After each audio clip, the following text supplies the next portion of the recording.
Okay. Hi everybody, we're starting a little bit late, so apologize for that. This is episode 72 of Tech Thursdays, the weekly live stream show that I do every Thursday. So far we have not missed a single episode. We've done 72 episodes straight, consecutively.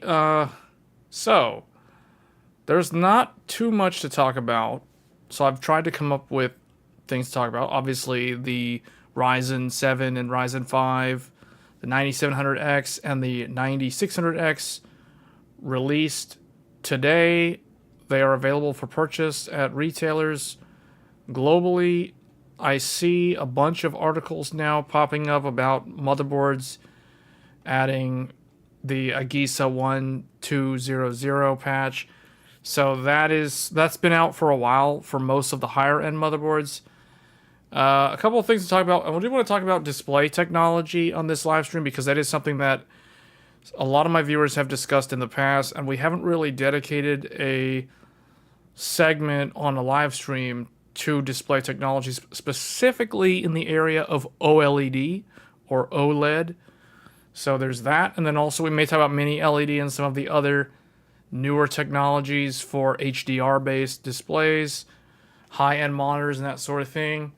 But as far as the Zen 5 reviews go for the 9700X and the 9600X, they're kind of interesting. I think a lot of reviewers have, and this is not just reviewers, this is more of the general market, the PC DIY market in general has gotten used to processors being overclocked out of the box, because if you bought a CPU 10 years ago, most likely you were able to get a good amount of overclocking headroom out of that CPU, even if it was a dud, or one that was not a good overclocker. So I think the new Ryzen's 9000 CPUs, they're totally fine from my point of view. It is kind of a return to the form of how when you went to go buy a processor back in the day, you would put it into your system and you would see the performance uplift, but then if you wanted more performance out of it, you would overclock it and you would get more performance out of it. It has not been like that for the last several generations from both AMD and Intel. Both AMD and Intel CPUs, if you remember the 7000 series Ryzen, the 5000 series Ryzens, and then all of Intel's recent CPUs, all the LGA 1700 CPUs, that you can't really overclock those. They're already pushed way beyond the efficiency curve.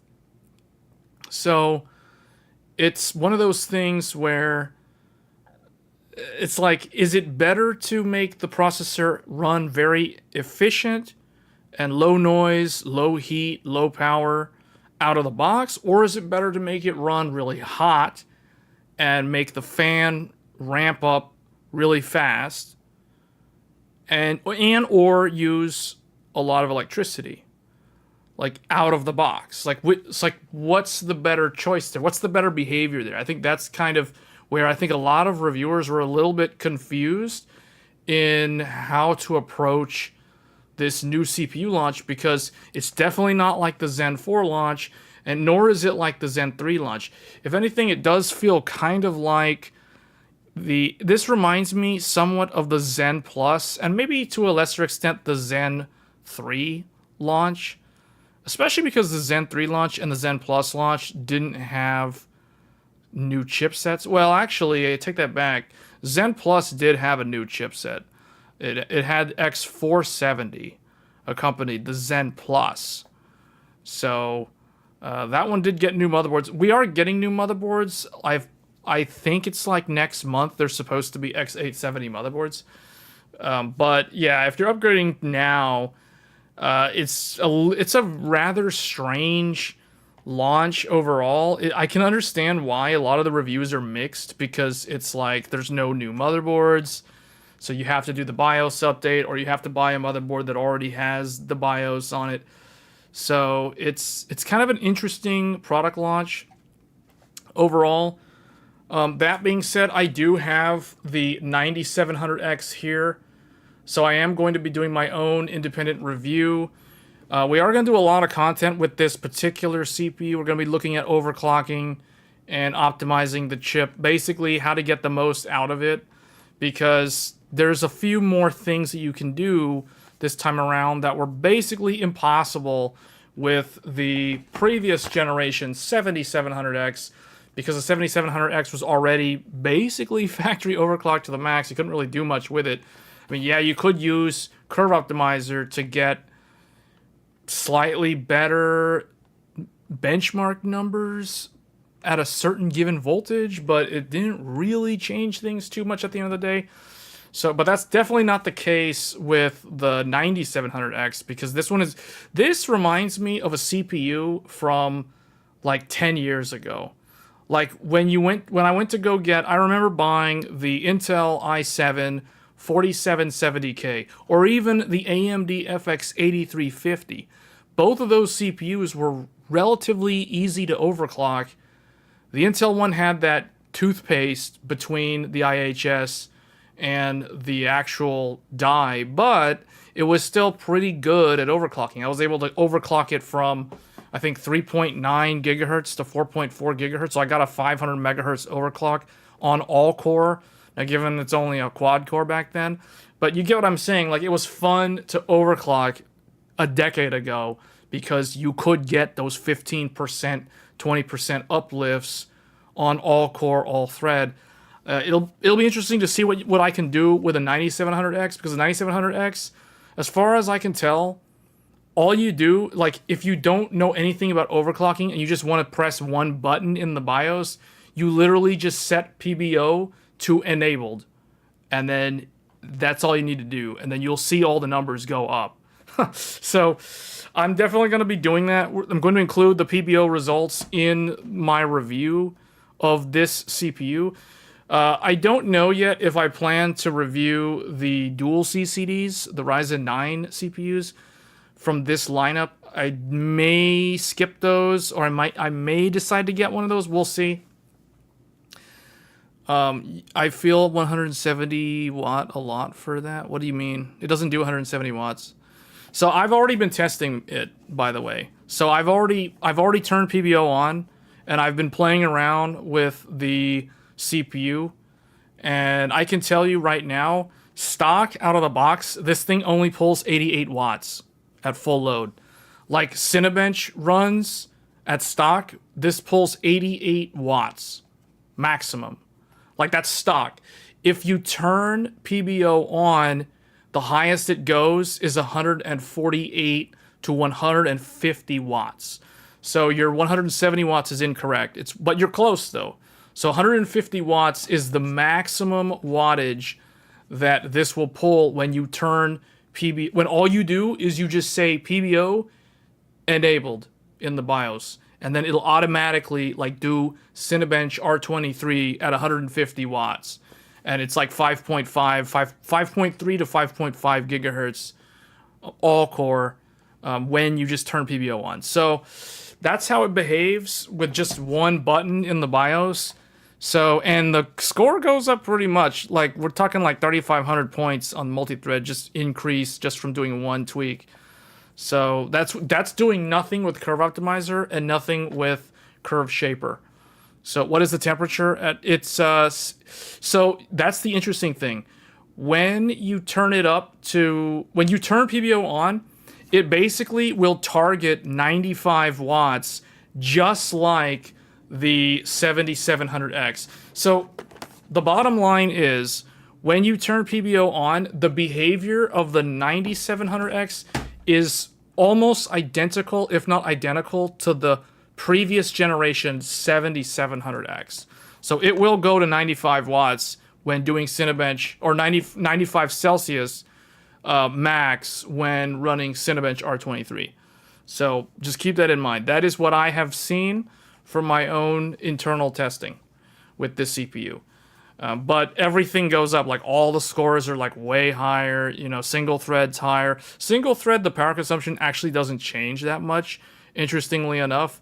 So it's almost one of those things where I wonder if I would not have been surprised if the different motherboard manufacturers had tried to cheat in the reviews. Like, for example, Asus or somebody, not to just blame Asus, but I'm just using Asus as an example. I would not have been surprised if it wasn't for the whole Intel CPU crashing and burning thing that's going on right now. I would not be surprised if motherboard manufacturers tried to compete with each other by setting the default behavior for their high-end motherboards to enable PBO by default. Because if they did that, they would have scored a lot higher than another motherboard that has it disabled by default. Because the default behavior for the 9700X is to have PBO disabled, not enabled. With all the latest BIOSes that I've been testing, the default is PBO equal disabled. So you have to manually turn it on. And when you manually turn it on, it basically behaves like a 7700X. I have not tested the memory yet. I will test memory next. What I was trying to do today was simply just see how the behavior has changed with the boost algorithm and those sort of things. So, but yeah, we will definitely look at memory. We'll be doing 8,000 mega transfers, DDR5, 48 gigabyte. We'll be testing all the way up to 192 gigabytes. So just to give you guys an idea of what I intend to do, just to give you a kind of a roadmap for upcoming videos for the Ryzen 7 9700X. So there will be an overclocking guide video. There will be a DDR5 overclocking video. I guess I don't know what to title that one, but we're going to be looking at a lot of different things. We're going to be looking at, like, I guess one of the things that you can expect to see on here is 48 gigabyte, or I guess DDR5 8,000 mega transfers, 2x24 gigabyte, 48 gigabyte. So expect this at some point soon. We're also going to be looking at DDR5 6,000 mega transfers at 4x. What do I want to do? 48 or maybe 32? I have to look first. I have to see. Well, there's going to be a lot of 4-stick DDR5 videos because the 4 sticks thing is the thing I really have been curious to know if Zen 5 handles 2 DPC better than Zen 4. According to AMD's documentation, nothing changed as far as what the supported speed is for 2 DPC. Now, I guess what we'll do, we'll put 24, 4x 32, 4x 48. So we're gonna be testing like 96, 128, 192 gigabyte configurations. We're gonna be testing all that. You're gonna see all that sort of content on this channel soon. So lots of memory videos are going to be showing up here.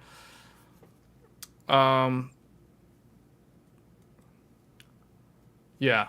And then what else? Overclocking. I guess we're going to do like a build guide for AM5, I guess. I don't know. Recommendation, something like that. I don't know. Just trying to brainstorm out loud. Like, just to give you guys an idea of what to expect on the channel in the near future. I guess PBO. Well, that would be in the overclocking. So the overclocking would be like PBO,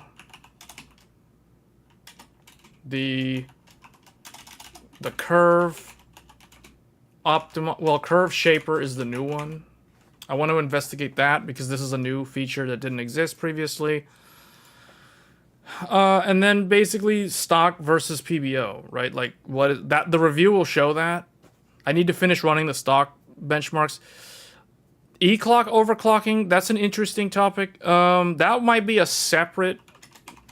completely separate video because I think most people for a 24/7 everyday overclock, PBO and curve shaper are most likely what you would use. I don't think using the E-clock to overclock would be something that I would use every day, because there are drawbacks to adjusting the external clock. That can affect things like your USB, your NVMe, the PCIe lanes. So I would tend to stay away from that.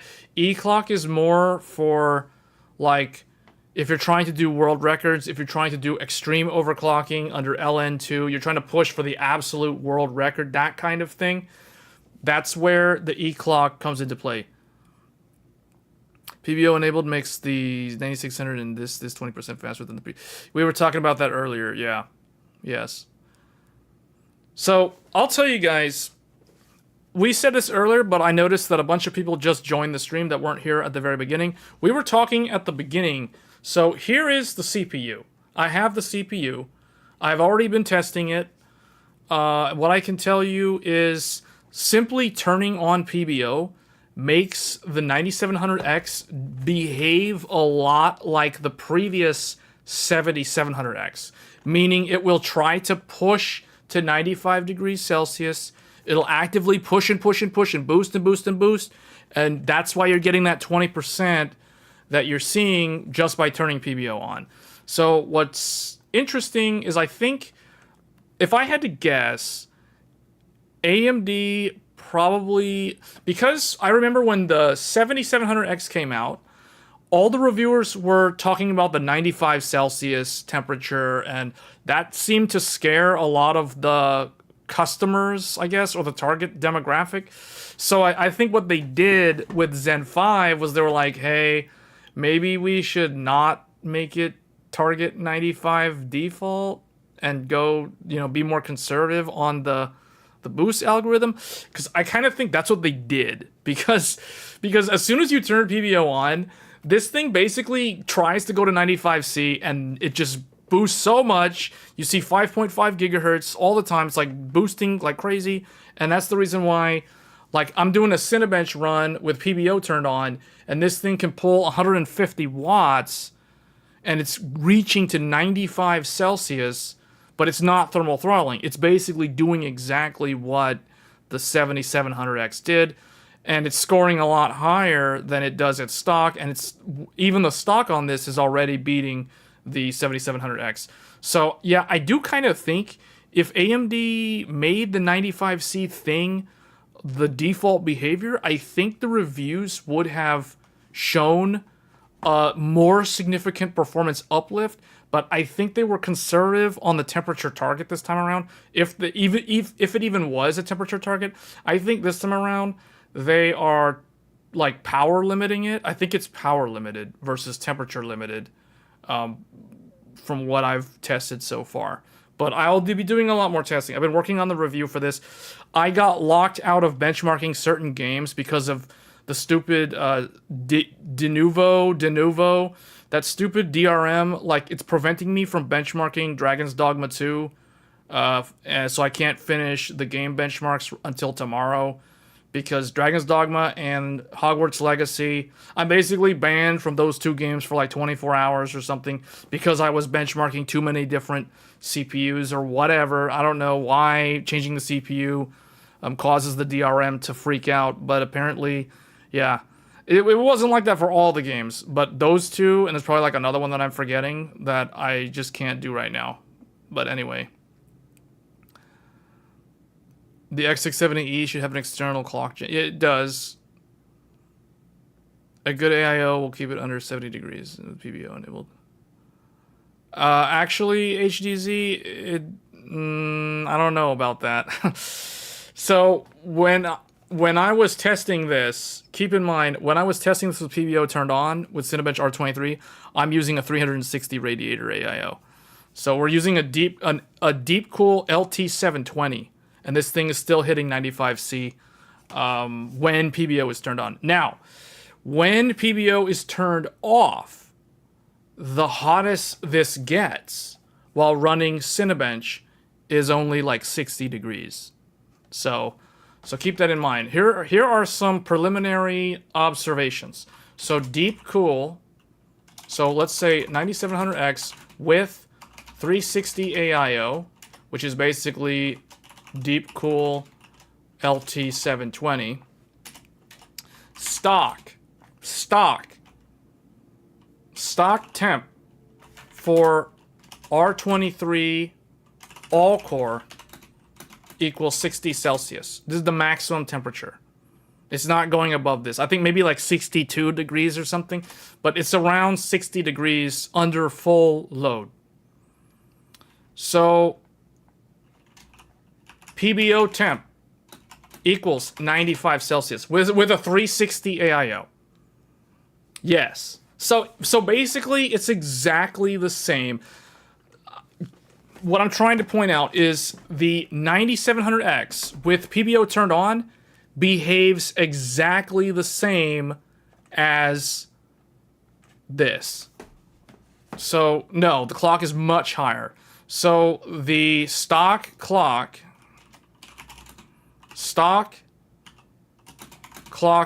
under full load is like 4.6. It's like 4.6. PBO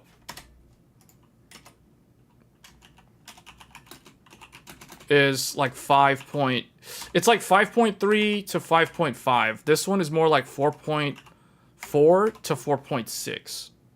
It's this range. So that's the difference. That's a significant difference. And remember, guys, we're talking about all core. All cores with PBO turned on are boosting up to 5.5 while doing a Cinebench run. So that makes me want to go back and look at what the 7700X was doing. Because when I was benchmarking the 7700X yesterday, I was not paying attention to what the clock speed was while it was doing the Cinebench runs. So I don't even remember like what this was doing. But it was 95 Celsius. I remember that. So, but yeah, this is what you get with a 360 AIO, and this is the stock behavior. Just so you guys know. But the thing is, you turn PBO on, and it's like that. Oh, gaming. Gaming is interesting. Gaming stock equals like 40. It's like anywhere from like 45 to like 60, 65, or we'll call it like 70 watts. Like this is the wattage. This is the power draw while gaming. Stock. Now, gaming PBO, the wattage, guess what the wattage is? It's from like 60 to 90 watts. So, it doesn't use much power even with PBO turned on. But PBO turned on, I would say that the power consumption is a lot more like the previous generation. But it's performing better than the previous generation. See, that's the thing. So it's interesting to me because it's like PBO is basically same frequency, same power as Zen 4, but it's performing a lot better at the same power.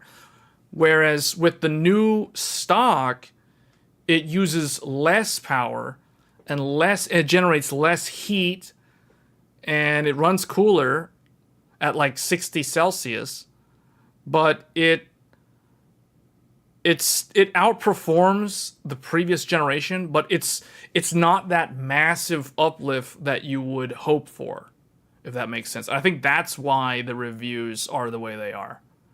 It's because most reviewers, they did this. They did like stock. Oh, and the temperatures were like super low. So while gaming, like, I guess, okay, gaming temp stock, I don't even know what it was. It was like so cold. It was like 50, it was like 46 to like 52 degrees.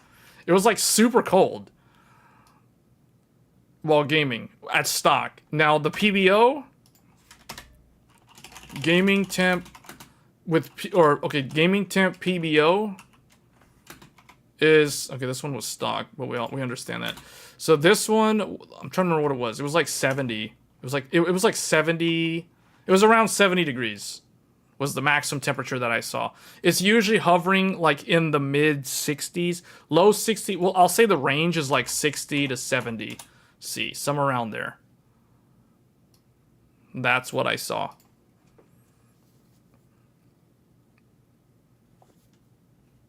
So You don't want to see the new BIOS benchmark Cyberpunk? Oh, I have been testing. So, okay.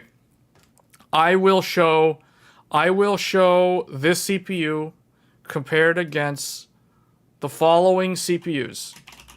Ryzen 7 3800X, Ryzen 7 5800X, Intel i7 11700K, i7 12700K, i7 14700K, and I guess the other AMD ones would be the Ryzen 7 7700X and the Ryzen 7 7800X 3D. These are the CPUs that you will see in the review.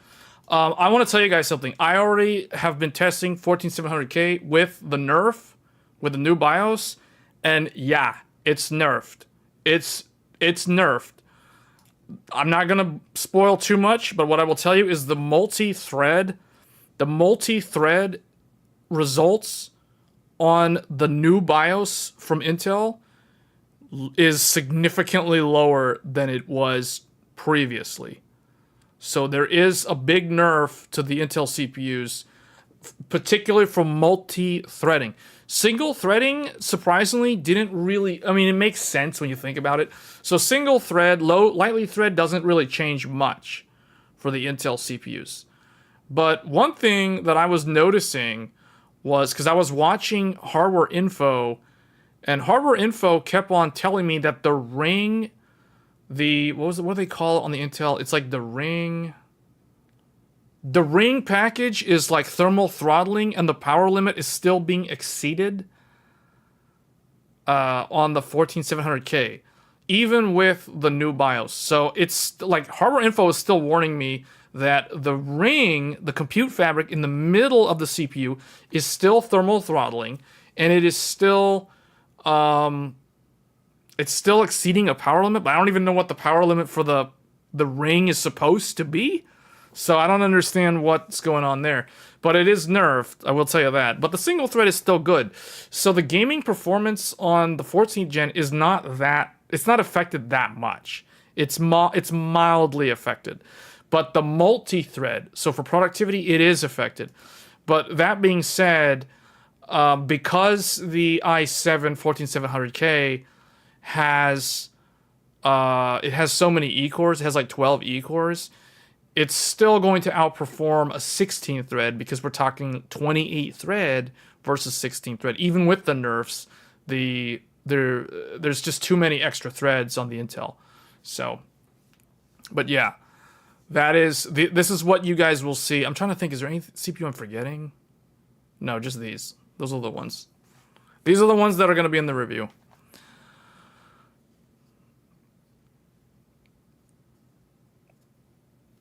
Yeah, the microcode, if you have looked, you'll see when those things were actually published. But yeah, the news articles are coming out now. Non-X3D are not actually for gaming. I don't know if I agree with that. I would say the X3D is definitely targeted for gaming, but that doesn't mean that you can't use a non-X3D for gaming.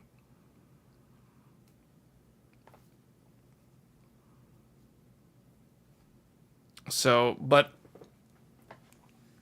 But yeah, so far, I would say, like, the behavior is fine.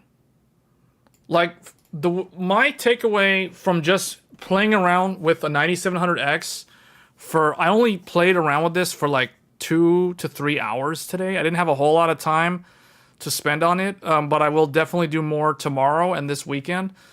My initial thoughts about the 9700X, as someone who has only used it for a few hours, it is definitely more refined than the 7700X, especially if you run it stock. If you're running it stock, it never heats up.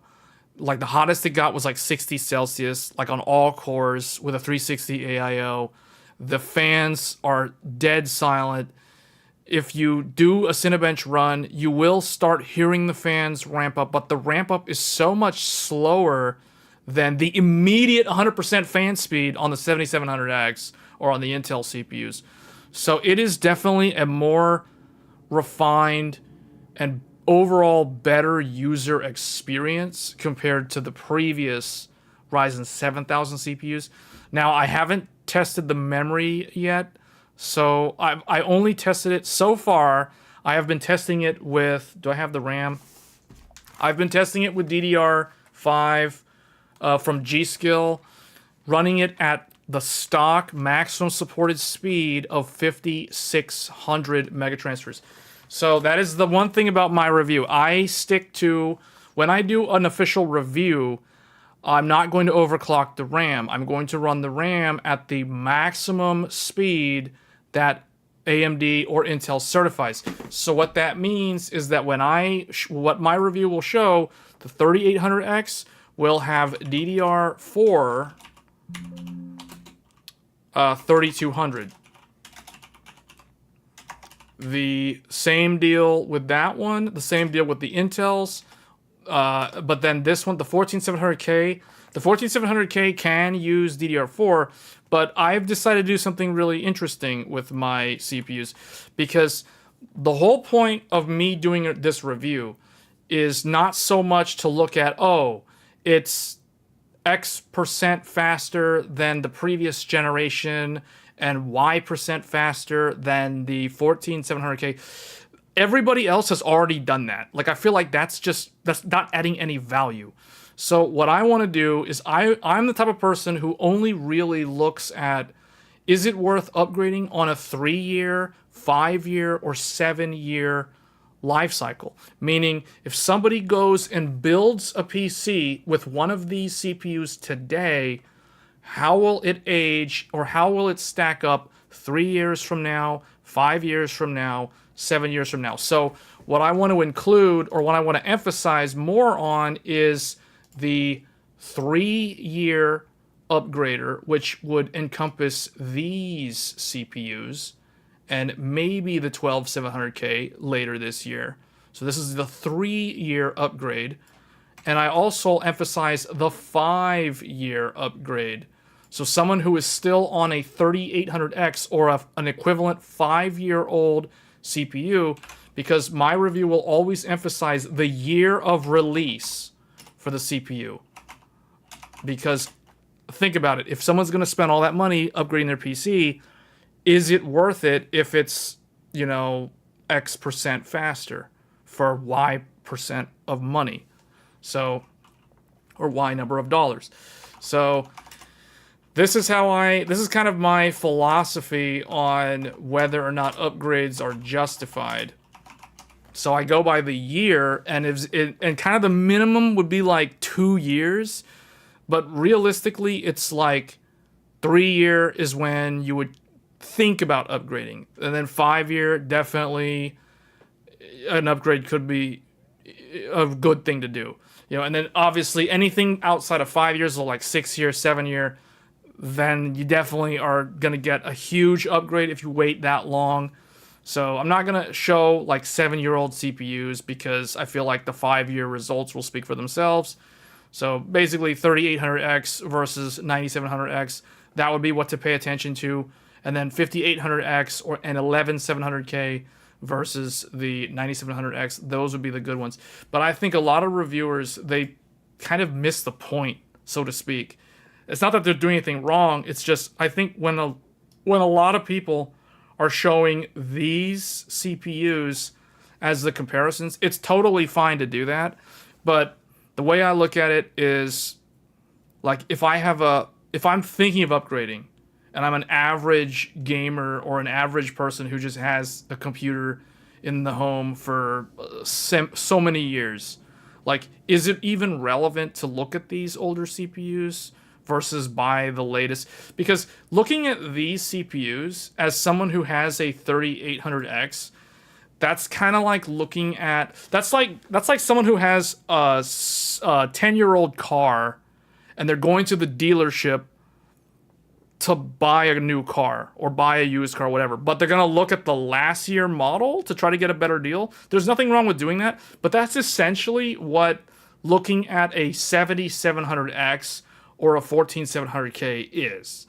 It's like that car buyer who is looking at buying a car, but then they're going to want to try to get the last year's model, the one that has the older body style and everything. You know what I'm talking about? Like that's the way I feel when it comes to looking at the previous generation CPUs. So definitely that's what we're going to look at in terms of the comparison. The emphasis is going to be more on if you have a 5-year-old CPU, like a 3800X, a 3700X, or if it was an Intel 5-year-old CPU, that's typically going to be a 9th gen, so like a i9 9900K. I think that was 2018, so technically that's a little bit older. But yeah, it falls in the same performance tier as a 3800X. So yeah, an Intel 10th gen would also kind of overlap and fall in there as well, although it's a little bit newer. So that's kind of what that's my philosophy on justifying an actual upgrade. It's like, when should you start thinking about upgrading? Because most people don't upgrade every single generation. It's not really worth it when you think about it. So you're waiting for X3D. I think a lot of people, so it's clear to me that a lot of people focused on gaming. When I read comments about X3D, it's clear to me that there's a lot of people that are focused on gaming in the chat, because the X3D is definitely the gaming champion. Matt saying the 7800 X3D is still better for gaming than the 9700X, though it depends what GPU they're pairing with the CPU. I don't think it depends on the GPU. No. If one's better than the other for gaming, then that is how it is. That is how it is. But we will see. I have already done all the testing on the 7800X3. In fact, the CPU that is in this 9700X box, this is a 7800X3D sitting inside a 9700X box, because I have the 9700X on the test bench right now, because I'm trying to finalize the review. So I've already done all the X3D results. So I already know how they stack up. But you can tell by looking at the reviews. Like, yeah, it's pretty clear the 7800X3D is still going to remain the best gaming CPU until the Zen 5 X3D CPUs show up.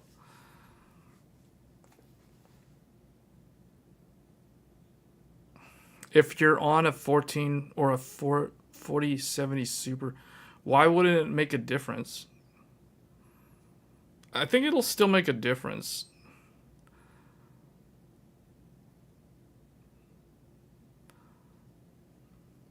I'll tell you what won't make a difference.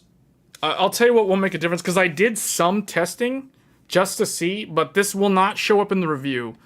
So, but I'll just tell you guys, I tested 4K. I tested 4K gaming results. And what I can tell you is the 9700X and the 7800X3D are so similar at 4K, you will never be able to tell the difference. Unless you literally have a frame rate counter side by side telling you the answer, your own eyes will never be able to tell the difference between a 9700X and a 7800X3D at 4K gaming. So at 4K gaming, yes, then the CPU doesn't really matter, because they're all GPU bound. But for, 1440p, for 1080p, high refresh, then the CPU does matter. And then in those scenarios, I would say the 7800X3 does better. If the game uses Vcache, it will make a lot. Well, yes. I mean, that's the whole point of the X3D. You're not disappointed. I'm not disappointed with it either so far. Same performance for 40 watts less. Well, I wouldn't say it's same performance. So it's better. Okay, it's better performance for less power, or more performance at the same power. That is what I have observed from the 3 hours that I have played around with it. Because I've tested a bunch of things. I have R23. I have Geekbench. I've done like 7-zip compression, decompression. I've done Blender. I've done a bunch of different like productivity things, and it's faster than last gen, even at stock. But you turn PBO on, and then it's like a lot faster than last gen. So it's one of those things where it's like, I wonder if AMD just like kept the 95 Celsius target, it literally would have just given them that wow factor in terms of the performance uplift that everybody seemed to have been looking for. So, but even without that, I think it's much more well behaved than the Zen 4 CPU. It doesn't rush to 95C. The fans on your case stay quiet the whole time, even while running Cinebench R23 or 24. So, I mean, that to me is nice. And it doesn't get above 60 degrees Celsius.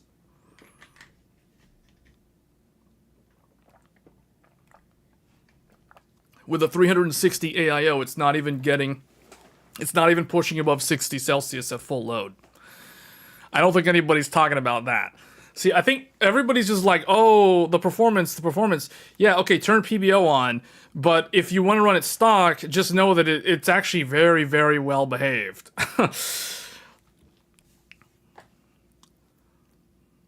Because I think a lot of people also don't think about it from a practical standpoint. You know what I mean? Like, think about if you use the PC. If you use a 9700X every day for productivity or whatever you're doing, right? Like, how do you want it to behave? Do you want it to be all like spiking, bursting, like constantly? Because I mean, that's kind of how the 7700X was. That's how the Intel CPUs are. They constantly rail on the fans to go max speed for just the basic things because it's like constantly running up against the power limit.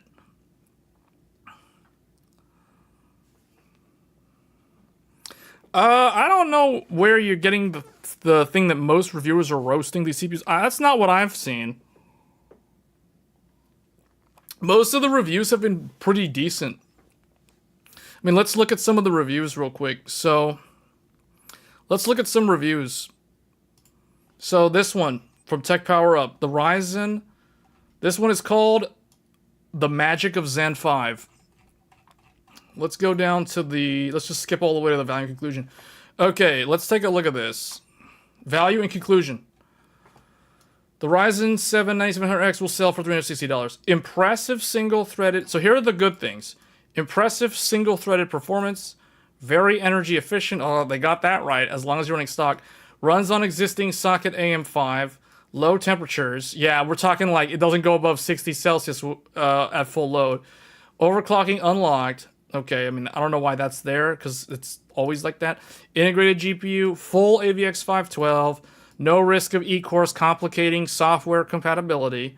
I think this is one that a lot of people don't think about, but this is a pretty big deal if you're trying to use a CPU architecture for a data center, for example, because heterogeneous architectures typically have problems.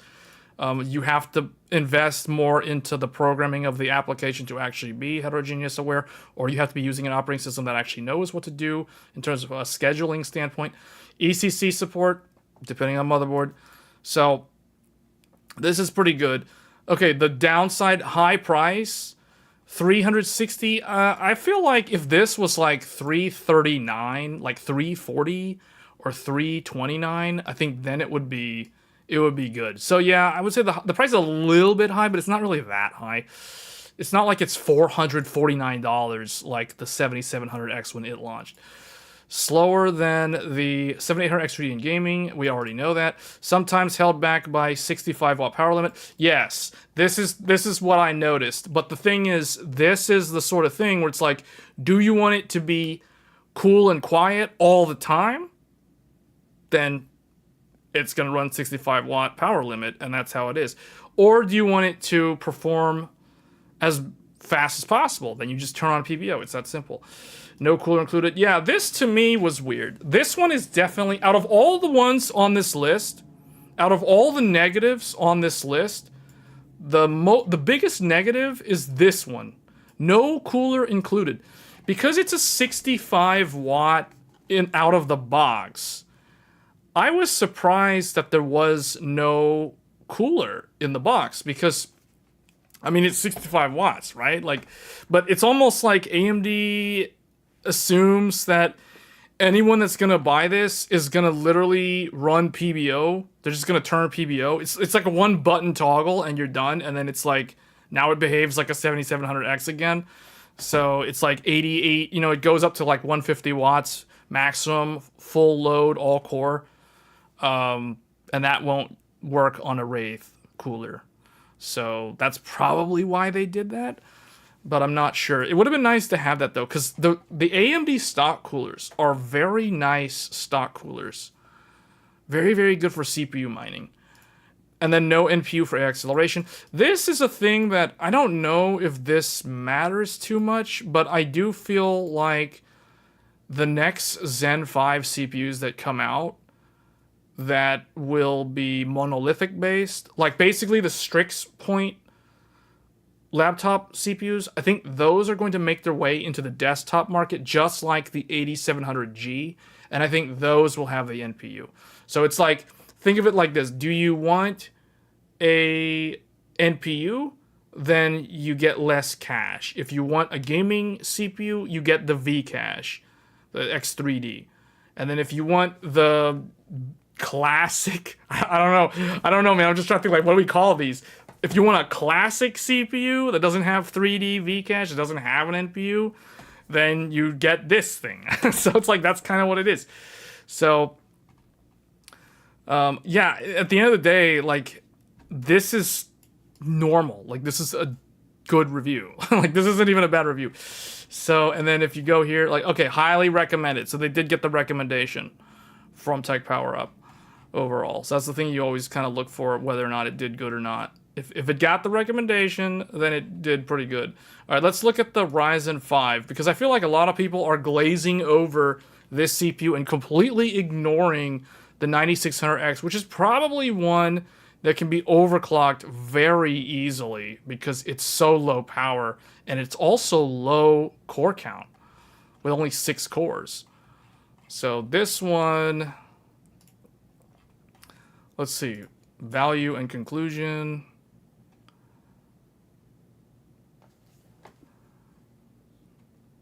No cooler is a positive. Less materials wasted. Yeah, I don't know. I kind of like the cooler, though. The cooler looks cool. It has RGB. Okay. So, is anything different? So, this is the 9600. Impressive single thread. Fastest. Okay, so this is the 9600X is, according to Tech Power Up, is the fastest sub $300 gaming CPU available. That's interesting. Reasonably priced. And this is a thing that a lot of people don't talk about. Like, the thing is, I see a lot of people comparing like CPUs that aren't even in the right weight class from a pricing standpoint. And that's not how it works in, like, in MMA, you won't see that. You know what I'm saying? Like, you're not going to see somebody, you're not going to see a heavyweight fighting a medium weight or a lightweight. That's not how it works. So, but that's what that means is you wouldn't compare a 9600X to a 7800X 3D because they're in a different weight class. Like, it's not fair. It's not correct. Yeah, you can do it, but you'll look like a schmuck in terms of, like, you don't really know what you're doing. It's kind of invalid info. But anyway, fastest sub $300 gaming CPU available. That's what they're claiming based off of their review. Reasonably priced. Yeah, this one is pretty cheap. For a brand new part, it's pretty cheap. Very energy efficient, runs on existing socket, low temp, blah, blah, blah. So basically all the same stuff from the other one. All right. Okay, here's the negatives. Priced a little bit on the high side. I don't know, 280 to me that's good enough. Like, I don't think this is priced too high. I mean, what? Eventually this is going to become like 249. Okay, Core i5, 13600 and 14600. Considerably faster in applications. Yeah, that's because of the extra threads. Slower than the X3D and the well, okay, but it's not in the right weight class, so it doesn't matter. So to me, like, this shouldn't be here. This can be here. This is a negative comparing it against Intel objectively. This shouldn't be here. This is invalid data. Like it's noise. No cooler included despite because like if someone's gonna buy a $280 CPU, they're not gonna be looking at these CPUs. That's why this shouldn't be here. No cooler included despite and I agree. There should be a cooler, but it's almost like there's an assumption that the buyer is most likely going to toggle PBO on, so their cooler is kind of pointless, but who knows. And then, of course, the same thing, the no NPU, which doesn't really mean much on a desktop because you're probably using a discrete graphics card, which will be leaps and bounds faster at any AI task than an NPU could ever hope to be. So that's why the NPU is kind of irrelevant for desktop. Just to use NVIDIA's words, NVIDIA literally says that an NPU has no purpose if you have a GPU, and they're actually right. But the GPU actually matters on a desktop where it's not always seen in a laptop because it's so power limited. So anyway. All right, so how did this one do? At the end of the day, editor's choice. Wait a minute, so this one got editor's choice. This one did better. So Tech PowerUp ranked the 9600X better than the 9700X from a review standpoint. Yeah, editor's choice is pretty good. This is the most valuable award. Second is highly recommended. So they gave the 9700X a highly recommended. They gave the 9600X an editor's choice. So that means to them, and then if it's like, okay, this is like the gold medal, this is the silver, this is the bronze. I know the Olympics are going on right now, so we're going to use Olympic terminology. So we got gold. So the 9600X got a gold medal. The 9700X got a silver medal. And then we don't know who got the great value yet. The bronze. And then, yeah, these are the more like, yeah, okay.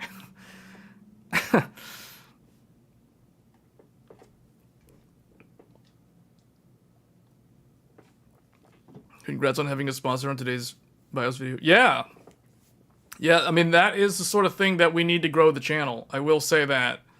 So, I'll tell you guys, it has been slow trying to grow this channel because my channel, you guys probably have understood this by now. I think it's pretty clear. My channel is definitely more informational and almost borderline educational in a way because a lot of my videos are like how-to, or like a guide, you know, on how to do something. They're not really it's much less entertainment focused, and unfortunately, the more educational, informational channels don't grow as fast as the entertainment value channels. I think anybody who has watched any number of YouTube videos can agree with me on that the entertainment content is the ones that actually get all the views. So those are the channels that will grow really fast. But yeah, 9600X did pretty good according to Tech PowerUp. I was debating whether I should get the 9600X instead of the 9700X to make my own like videos. But ultimately, I figured, you know what? I'm going to go with the 9700X because I have a lot more CPUs to compare it against from a weight class and a price class standpoint. So, because to stick with my philosophy, you know, like an i7 is going to compare to a Ryzen 7. It's not going to be like, don't expect to see like a 14900K going up against this CPU because different weight class. However, if I do get a 9950X, then yeah, then we will start seeing Intel i9s in the comparison, as well as the Ryzen 9s from the previous generation.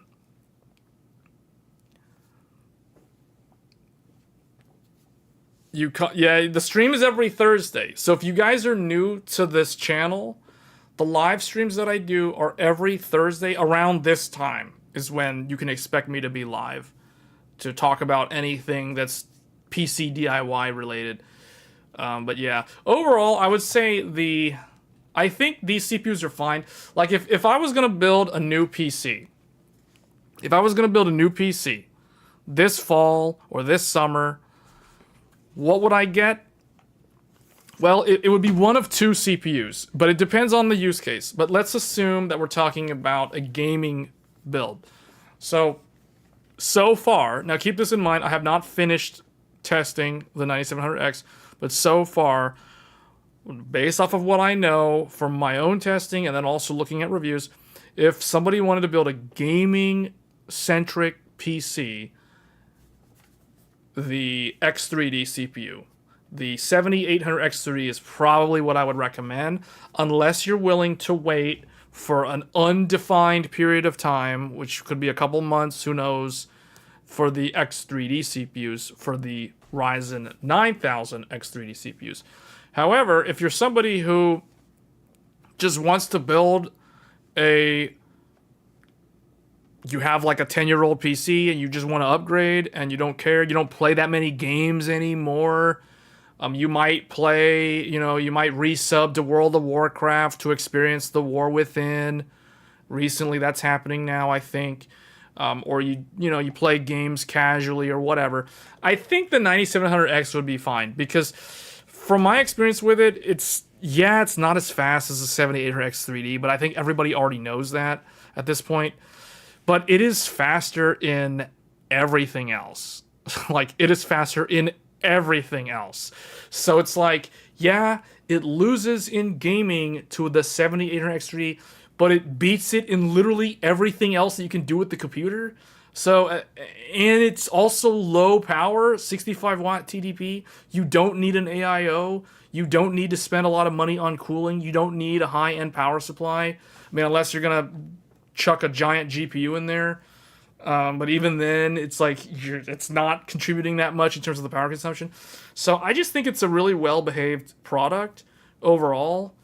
So I don't know. I wouldn't have a problem recommending a 9700X for someone who wants to build a gaming PC, but they're not really like super hardcore into gaming, if that makes sense. You're like someone who probably plays League of Legends on the weekends with their friends, or they might play Overwatch 2 or something, or some casual game or an MMO or First Descent, whatever. Like if they're playing those things casually, they don't really care.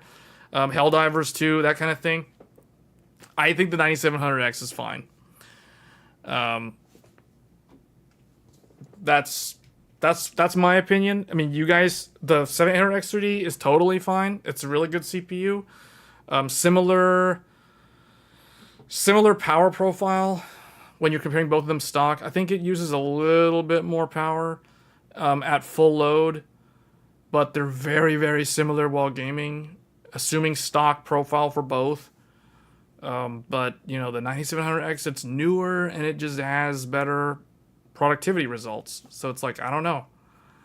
It's kind of hard to... That's a hard comparison. That's probably the hardest comparison, actually.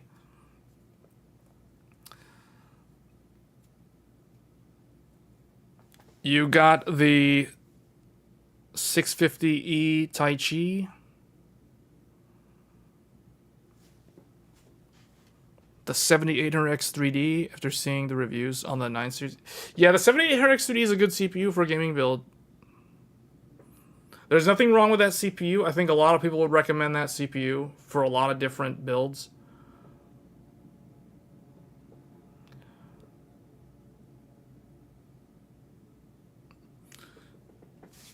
Do we want to talk about Intel again? We talked about them last week. And it was a very depressing stream. I don't know if we want to. I don't know if we want to go there again. Let me see. What else do we have here, real quick? Oh, ASRock AM5 motherboards enhanced support for the Ryzen 9000 series processors. ASRock released AGISA 1200A. Okay, this is not new. Like, I guess ASRock is the last one to add this to their other motherboards, because I know the Tai Chi Lite. Let's see what this one has here. Yeah, so as of July 31st, ASRock, that was literally last week, ASRock released the patch to optimize the performance. That contains 1200 patch A. So that's the other thing too. If you're buying a 9000 series CPU, you need to be pairing up with a motherboard that has a minimum AGISA of 1170. That means a BIOS from May of this year, at the oldest. Otherwise, your PC won't post. And you're going to think you have defective hardware.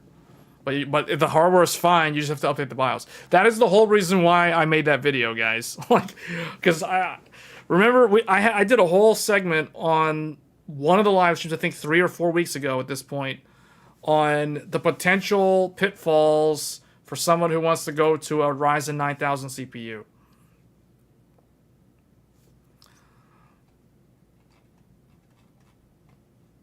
But yeah, I wish motherboards like this were in stock now. Like, none of these are around. Like, you have to go with these older boards. Although this Aorus Pro is super good. Like, this one and the Tai Chi Lite, these are like the 2 best motherboards that I could find if somebody wants to do a new build.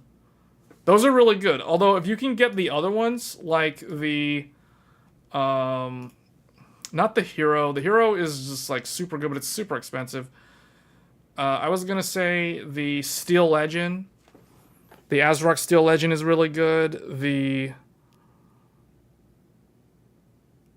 What was the comment earlier? Somebody mentioned the motherboard. I'm forgetting what it was.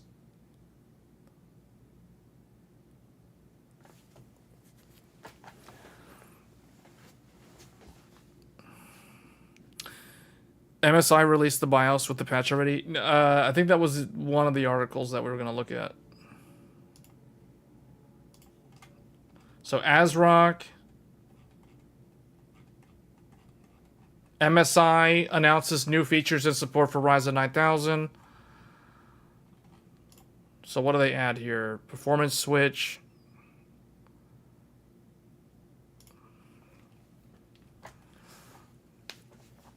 You do realize that most of the reviews are written reviews, right?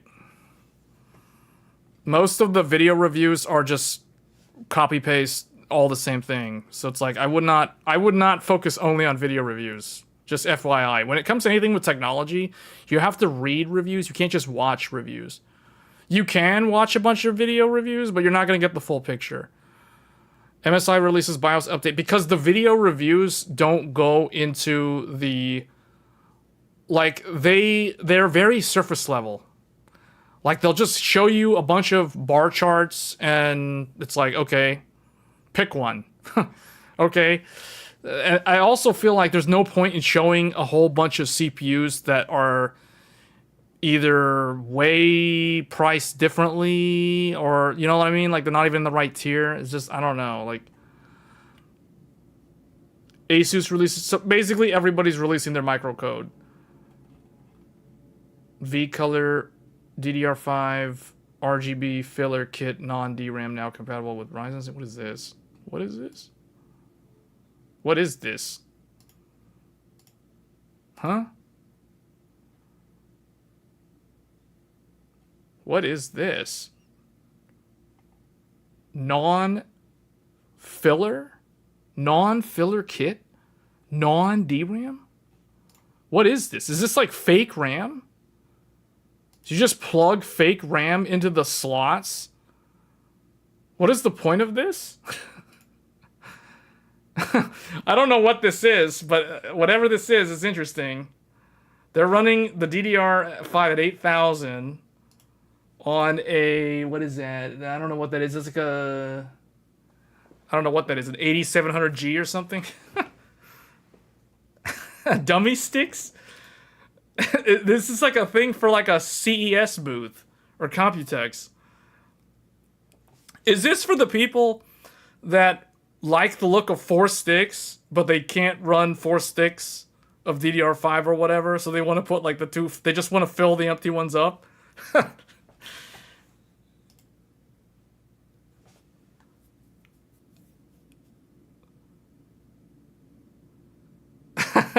For the schmucks that post those alerts of plugging in the RAM just for the clicking sound. The clicking sound the DDR5 makes. Oh, you guys know DDR5 is loud. When you plug DDR5 into the motherboard, the click that it makes, it has way more resistance than DDR4. It makes a loud click sound. Do I still think it wasn't a good idea to release? I still think it would have been better that they released the motherboards at the same time. But it seems like it's not terrible because, well, I went to Micro Center, so I got this from Micro Center, and they were telling me because they seem to understand the whole motherboard BIOS situation, and I asked the sales guy that was helping me, what motherboards do you guys have that already have the correct BIOS? And he showed me a whole bunch of them. They had like an Asus. There was an Asus TUF, a Gigabyte Gaming or Aorus Elite or something, and then there was an MSI X670E Carbon. That was the most expensive one. And then there was like another Asus board. I'm forgetting what it was. There was like 2 Asus boards, one MSI, super high-end MSI. Oh, there was an MSI Tomahawk. Yeah, there was an MSI Tomahawk, an MSI Carbon, a Asus TUF, some other Asus that I'm forgetting, maybe a Prime or something. And then there was like a Gigabyte Aorus B650 that also had the BIOS update. But he said that for the rest of them, he doesn't know. Like those, most likely you have to update the BIOS. And that's a lot of other motherboards that didn't have the BIOS. So yeah, it would have been nice if they launched the new chipset, but I guess at the end of the day, it's not any different from the Ryzen 5000 launch, but the 5000 launch did have the silent X570s. So you did have a choice if you were someone who was buying a Ryzen 5000 series back in 2020. Like you either had to buy a motherboard, do the BIOS update, or you would buy something called X570S. X570S, that's kind of like Z790 Max. Z790 Max is the chipset for the 14th gen, whereas Z790 was for the 13th gen. So it's kind of like that. I mean, that's kind of how like the Ryzen 5000 was handled. This one is just kind of weird because it's like there's no indication that the BIOS is there. Like you just kind of have to trust that the sales guy knows what he's talking about. So yeah, I still think it would have been better if they launched with the newer chipset. Just because it would have taken out the whole question about like, oh, do I have to do the BIOS update or do I not have to do the BIOS update? 9900 X3D, I don't know. See, the thing is, some people are saying that it's next month. I don't know where they're getting their information because I have not heard anything indicating that the X3D is coming anytime soon. I would assume if X3 comes out this year at all, it's going to be like December. Or maybe like Black Friday at the earliest. Otherwise, I think it's like sometime early next year. But there was a reviewer that was saying it was coming out next month. Kit Guru said it was going to come out next month. Not to call out Kit Guru, but I mean, man, do you have some insider info that no one else has? Because it's like, I haven't heard anything about it coming out next month. Why are you saying it's coming out next month? He kept saying September. He said it like 5 times in the video, and I'm like, where is he getting that info? Or is he under NDA, but he's forgetting that he's under NDA or something? Like, I don't know, man. It was kind of weird. Kit Guru's review kept talking about X3 coming next month, and I'm like, that is so wrong, and that is how you potentially cause a whole bunch of misinformation all over the internet. X3D can't be coming soon. They gotta let... I know, exactly. It's definitely not coming next month. It's not coming next month. Like that, yeah, I agree. It's definitely not next month. So, but what might be next month is God of War Ragnarok on PC. So the system requirements have been revealed. The RTX 4070 Ti and the RX 7900 XT are the recommended for native 4K 60 FPS ultra settings. So this is a segue, unless you guys want to keep talking about like 9700X or something. We're kind of trying to change topic here. So God of War Ultra or God of War Ragnarok, there are now specifications for the PC version of this game. So minimum to play this game at 1080p, 30 FPS will require a GTX 1060 or an RX 5500 XT. And then for the CPU, an i5 Haswell or a first gen Ryzen. Is that a Ryzen quad core? Or is that a Ryzen triple core? I don't know if there was a triple core. That is such an old CPU. Well, the Intel CPU is like straight up ancient CPU. This CPU is an 11-year-old CPU.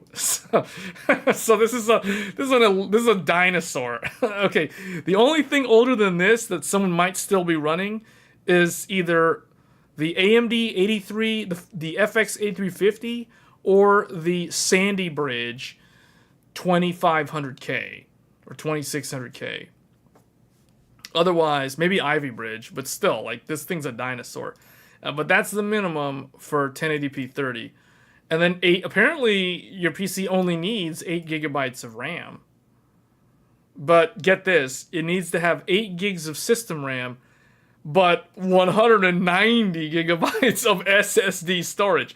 So it's like you can get away with having only 8 gigs of RAM in 2024 to play God of War Ragnarok at 1080p, but you have to have an SSD that has a minimum of 190 gigabytes of free space.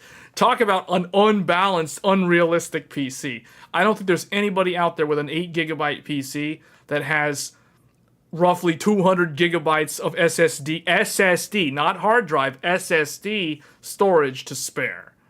So, talk about the most unbalanced I've ever seen. All right, then recommended 1080p 60 medium settings, the 2060 or the 5700, the Intel Coffee Lake i5 or the Ryzen Zen 2 Ryzen 5, 16 gigs. So that looks more normal. This looks more normal. The 1440p results. I like how a lot of people always want to like look at 1440p results. But then when it comes to game developers, it's like apparently game developers don't care about 1440p because they just occasionally will throw it a bone and like they'll reference it like one time, but then they'll completely pretend that it doesn't exist and it's all 1080p or 4K, 1080p this, 4K that. Like no one cares about 1440p. They have like 2 different 1080p recommendations and 2 different 4K recommendations, but they got like one 1440p in here. It's like, oh yeah, 1440p high settings, not 1440p ultra settings or 1440p low settings. No, we're just gonna make it obscure. We're gonna obscure it and confuse people even more. Just make it vague. 1440p high settings. No one's gonna know what it means to be ultra settings ready on 1440p because nobody games at 1440p, according to the developers. So it's kind of weird how it's just like nobody cares about 1440p anymore. It's like, okay, 3070, 6800, that's all you need. It's 1440p. It's easy mode. Every game runs at 1440p. You don't need to spend more. Like, you have no idea how many people tell me all the time, 1440p. You only need to spend like $400 on a GPU to max out 1440p. It's easy. It's not hard. And then they're kind of backing that up with this. You only need a 3070, 1440p, high settings. And then you need an Intel Kaby Lake from like the month before Ryzen came out, or a Zen Plus. So it's like 1440p is, it's like the developers treat 1440p with no respect. It's like 1440p is a joke. It's like it's dead to them. You're more interested in Black Myth Wukong? Yeah, we're going to look at that one next. We're going to look at that one. You're either broke to play on 1080p or rich to play 4K. What? Oh man, yeah, we are gonna talk about displays. I want to talk about displays this stream because I'm kind of tired of talking about CPUs, and I definitely don't want to talk about GPUs again. But I want to talk about displays. We'll talk about OLED, mini LED, all that kind of stuff. You know, what's the roadmap look like? Where are we gonna be at next year or the year after when it comes to display technology? And we're going to talk about that later this stream. So anyway, so for 4K 60 high, so basically what this means is that if you set the game to high preset, and if all you do is crank the resolution from 1440 to 4K, you make one change, everything stays the same graphics settings wise, you just raise the resolution. Now, it jumps from needing a 6800 to a 6900 XT. That is a fabulous GPU. And the 3080 Ti is its rival. These are known as the arch rival GPUs. These are the same as like the 1080 versus the Vega 64, or the 1080 Ti versus the Radeon 7. It's like now it's the 3080 Ti versus the 6900 XT. So it's like now you have the rival GPUs. This is the real deal. This is what people actually pay attention to. Okay, so this is what you need for 4K native 60 FPS at high preset. So that is pretty good. And you literally don't need to do anything with the CPU. You can ignore the 9700X, let alone the 7800X3D. Those CPUs are unnecessary. You don't need them. All you need is an ancient Zen Plus or an Intel quad core from 2017. That is fantastic. This might be so wrong on so many levels, but who knows? Because this is the most unbalanced thing I have ever seen. Who pairs a quad-core Intel with an RDNA 2 flagship? And who pairs a 2018 Zen Plus 8-core with a 3080 Ti? I mean, there might actually be some people that do the latter. But I don't know, like quad-core Intel in 2024? Really, developers, you're going to recommend a quad-core Intel? A quad-core Intel from 2017, from January 2017, Q1 2017, 4 cores, 8 threads, for 4K 60, high settings. Fantastic. This must be the most optimized game I'll ever play. If it can run at 4K 60 high with a quad core from 2017. Alright, meanwhile, we got Ultra. Now we crank it up. Ultra. It's like, all of a sudden there's a all of a sudden there's a grunt. RTX 4070 Ti is now required. RX 7900 XT is required. And all of a sudden, somehow, it goes from base form quad-core i7 to an i5? It's like, what? What? Wait, what is this? It transforms from an i7 into an i5? What? And of all the i5s, a Rocket Lake? An 11th gen? What? Ryzen 7 3700X? Wait a minute. Hold up. Wait, hold up. Time out, developers. Time out, God of War Ragnarok.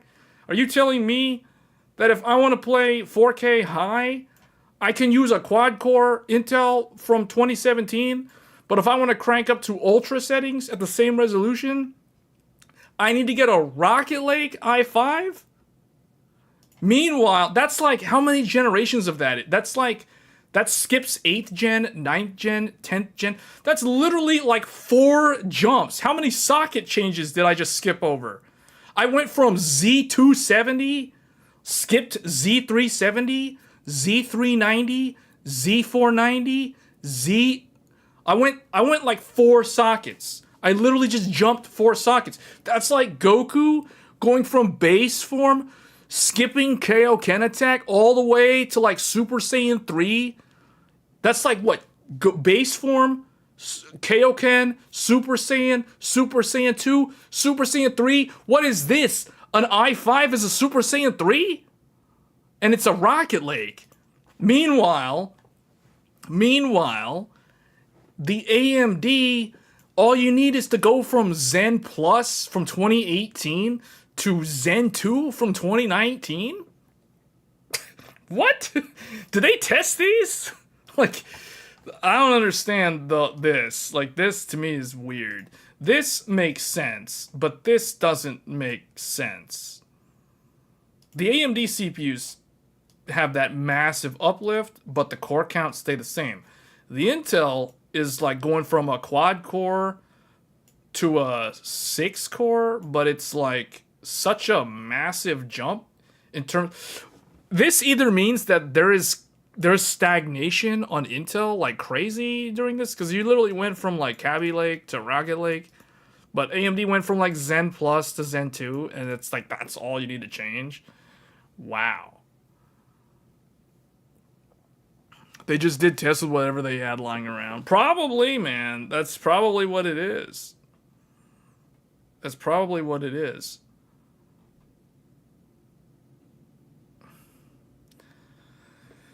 But see, all the emphasis is on 1080p, making 1080p playable, or like 4K. It's like the developers completely overlook 1440p. They just throw 1440p a bone every now and then just to get them to be quiet. It's like, here's your 1440p. Okay. Here you go. Oh, yes. 4K gaming? Oh, yes. What do we need? Oh, ultra settings? Okay, yes. We'll do that. High preset? Yeah, we'll show you that.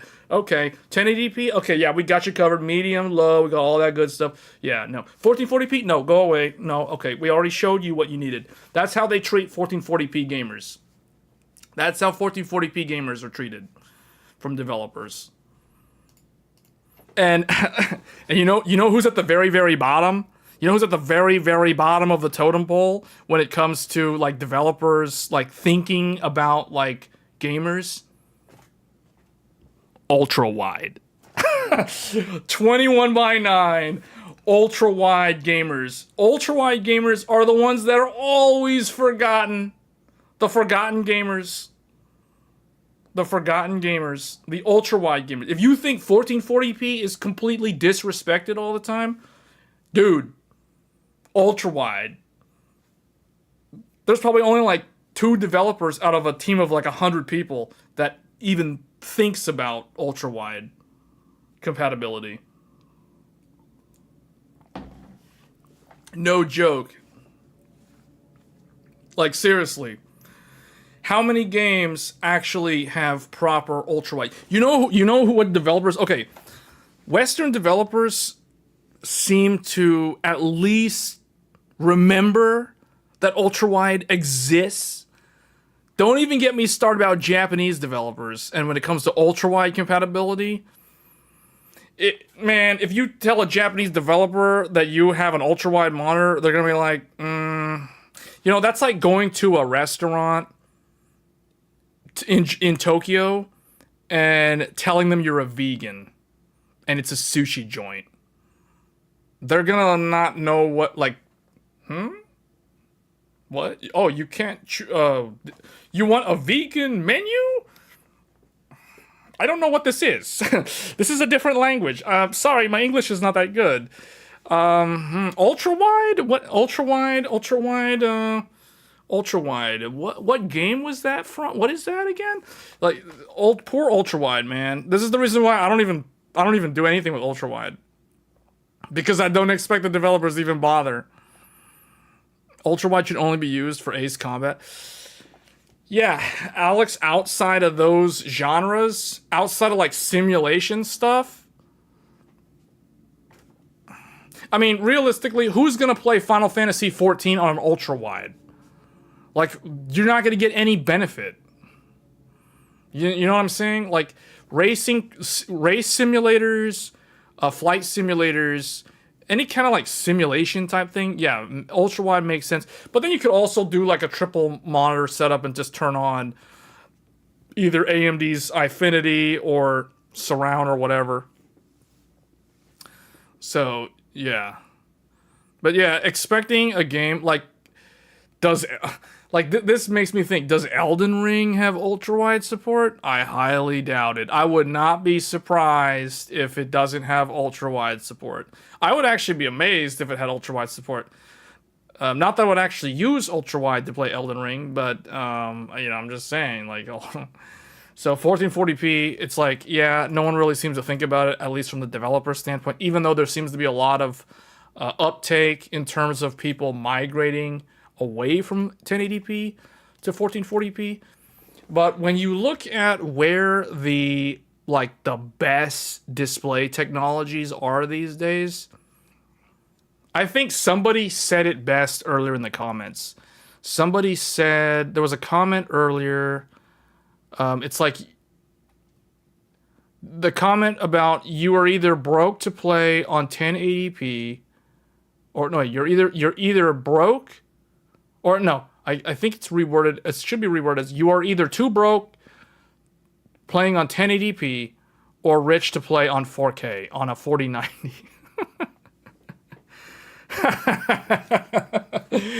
That comment is actually the most real comment of the whole live stream, because that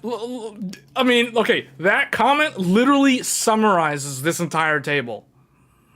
That comment, what you did was you basically, it's like you fed this table to an LLM, like a chat GPT, a higher order chat GPT, and it read all the data, and it was like, this is a summary that displays that the poor gamers are 1080p and the rich gamers are 4K, and there is nothing else. There are only absolutes. That's basically what the AI concluded from this table. Because apparently 1440p is a myth. It doesn't exist. You know, it's like, okay, we just put this in real quick. It's like 1080p at 30 FPS, low settings. 1080p at 60 FPS, medium settings. 1440p high settings. 4K at 60 FPS, average, high settings. 4K at 60 FPS, average, ultra settings. 1440p is the most common resolution. That is completely incorrect. That is so wrong. 1080p is still the dominant. 1080p is still the dominant resolution. 1080p is still where it's at. Unfortunately, 1080p is really, really where it's at. Go look at the Steam surveys.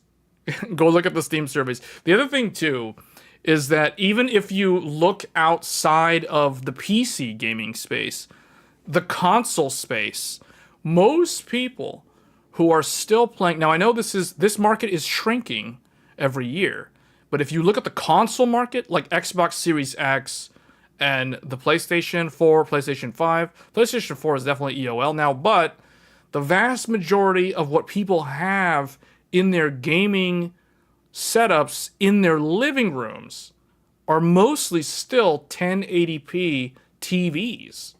The vast majority of consumers are still on 1080p. Whether we're talking a 1080p television that a PS5 or an Xbox is tethered to, or if we're talking about somebody on PC. Most gamers are still heavily gaming on 1080p. It remains the dominant resolution globally. We're not talking about regionally. We're talking about globally. So to see a transition from 1080p to pass the torch, to use another Olympics analogy, the passing of the torch to move to another resolution away from 1080p. Apparently, I mean, we're still years away from that, because The global gaming market is still heavily 1080p. And there's a lot of reasons why 1080p is still the dominant resolution. One of those reasons, competitive gaming. Most competitive gamers prefer the smaller screen, the lower resolution. They want everything in their field of view. They don't want some giant 27-inch 1440p. No one cares. No competitive gamers are caring about 1440p unless they're playing in their free time casually. But if they're training hardcore, if you're actually a Korean pro gamer and you're on a team and you live in a dorm with other Korean gamers and you literally train 10 hours a day, guess what resolution you're training on? 1080p. You're training in StarCraft 2 at 1080p. And if you're playing Tekken 8 and you're going to EVO and you're training on Tekken 8 on a PS5, guess what resolution you're playing the game at? 1080p. 1080p. Everybody say it with me now. 1080p. 1080p. 1080p. That is the resolution of the gaming majority. And I don't see that changing anytime soon. If anything, because of the way media is trying to reshape streaming services, video quality, movies, streaming of TV shows, all these kind of things, the next resolution is most likely going to be 4K. The torch will be passed from 1080p to 1440p. Now, I'm trying to think, like, how many big mainstream, like, influencers are using 1080p or 1440p or 4K. Most of the big media channels, so let's use some examples. Linus Sebastian of Linus Media Group. He uses 4K. This dude has been on 4K. He's been an early adopter of 4K since, like, the GTX 1080, guys. Like, 4K, I think, is the next resolution. Now, I honestly, don't get me wrong, 1440p is a resolution that I like, but I just never, it's like it's always been forgotten. It's always just been glossed over. It's like the industry just kind of skips over it. But recently, they have put a lot of effort into bringing some really nice high-end 1440p monitors to the market. But I think the reason why 1440p will fail to gain any sort of significant traction in the market, especially the gaming market, is because movies don't display at 1440p as a normal resolution. Like, it's mostly 1080p or 4K. And then soon, eventually, 8K will start showing up, but that's still way out from now. It's really going to be 4K because every YouTube video that you guys see that has a 1440p option, it's actually because YouTube generated the 1440p output from the 4K output, meaning the YouTube video was originally made in 4K resolution, and then YouTube then creates a 1440p, a 1080p, a 720, a 480, a 360. It creates those. The person who made the video never intended for those versions of the video to exist. YouTube just automatically transcoded the video into those lower resolutions. So 1440p is not really a normal resolution that you'll see natively for video.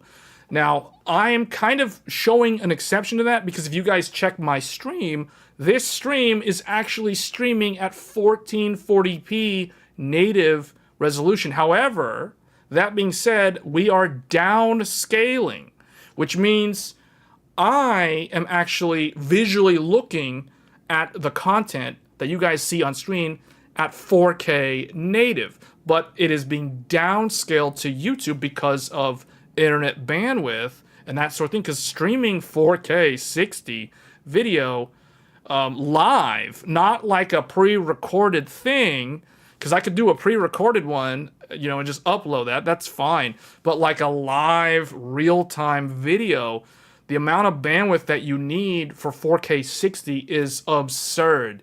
So that's the reason why we're downscaling to 1440p. But yeah, that's kind of where we are with resolution technology. I feel like 1080p is going to continue to be the gold standard for most people.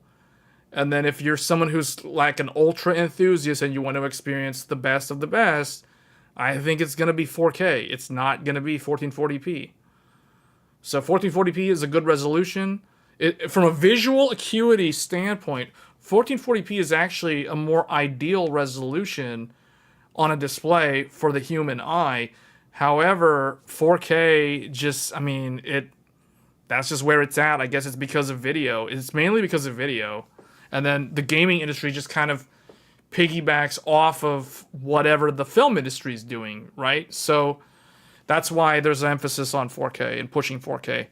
And that leads us into the next segue, which is basically the display technologies, because this year is unique in that this year is the beginning of what I'll say is this year is the beginning of the 4K era for the ultra enthusiast displays that are actually feasible, that are actually practical. Whereas last year and in previous years, when it came to ultra enthusiast display technology, I don't think a lot of those displays were practical. And what do I mean by that? Well, I'm talking primarily about the new OLED monitors and I guess mini LED. Most of these newer monitors are all 4K, and like that's where you're going to see the latest and greatest. So again, the media is really driving 4K as the halo tier, and then everything else just follows suit. And then for all the people that are just gaming, whatever, I mean, like 1080p is good enough. So cheapest way into OLED is 1440p. Yes, but the thing is, when you look at what the monitors are being packed with from a feature standpoint, I really see it as 4K is kind of the thing. Now, that being said, hold on. I guess we'll just open up Paint here. I guess we'll delete a lot of this stuff because we don't really need this anymore. Okay, so this year, I guess we'll do last year, this year, and next year. So what's interesting is if we do 2023, 2024, and 2025, and then 2026,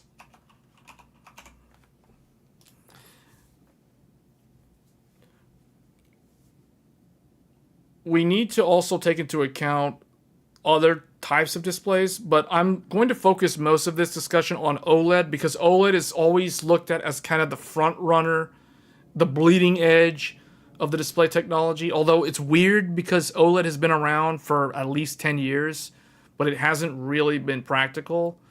So, yeah. So 2023, I would say that most of the like enthusiast class display technology has been in these really weird form factors, like 48-inch, just basically like TV size displays. So not really practical for a monitor standpoint.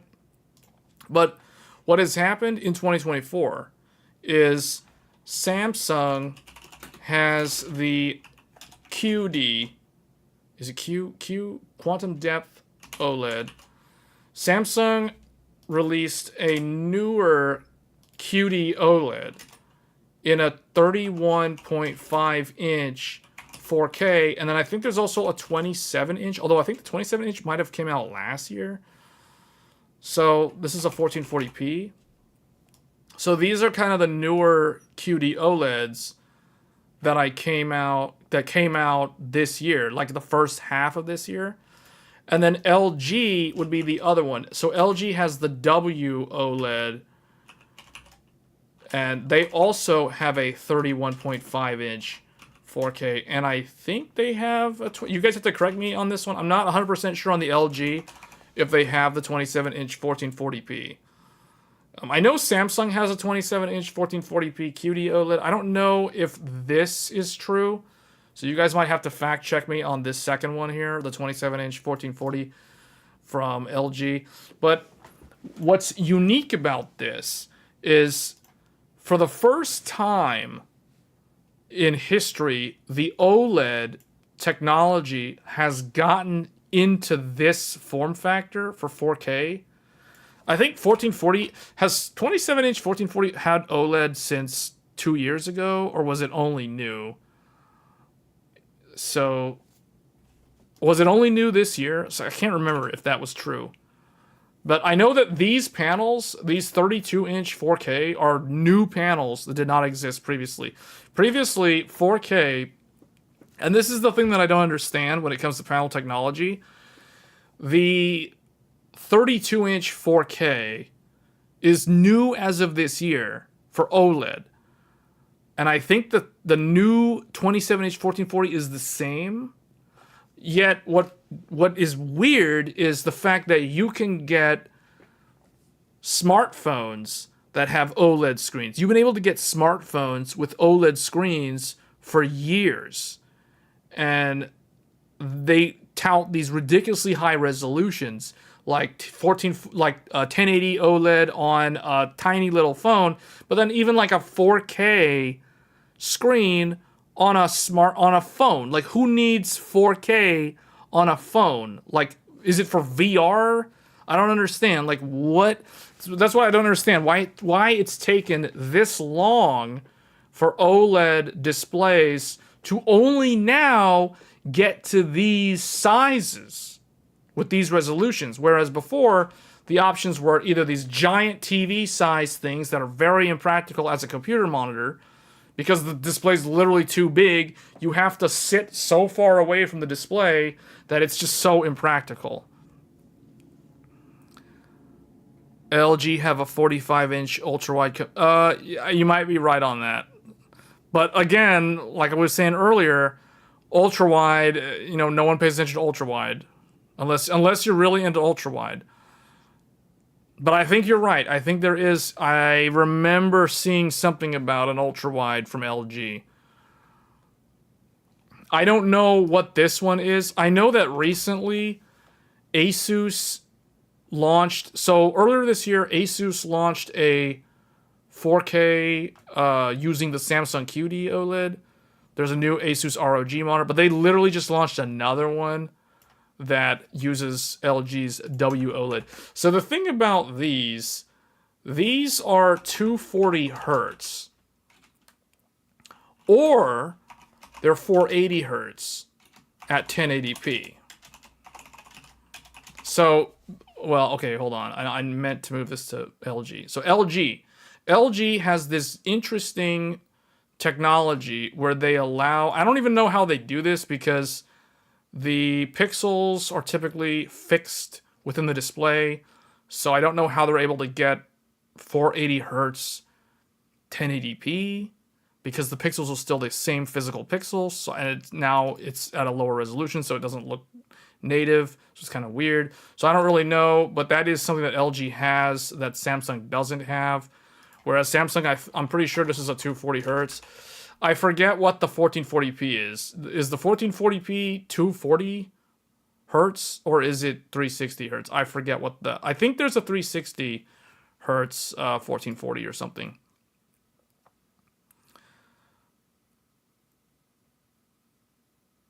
$1440p, the cheapest way into OLED. 1440p exists for enthusiasts that can't afford 4K. Doesn't LG... Yeah, okay, you're waiting for the Asus... QD OLED. Is there a 480 hertz QD OLED at all? Or is that the one? Isn't there like a 1080p? Or is that an LG? I forget. So there's only LG and Samsung apparently for OLED. It's mind-boggling that there's only like 2 companies in the world that make OLED panels.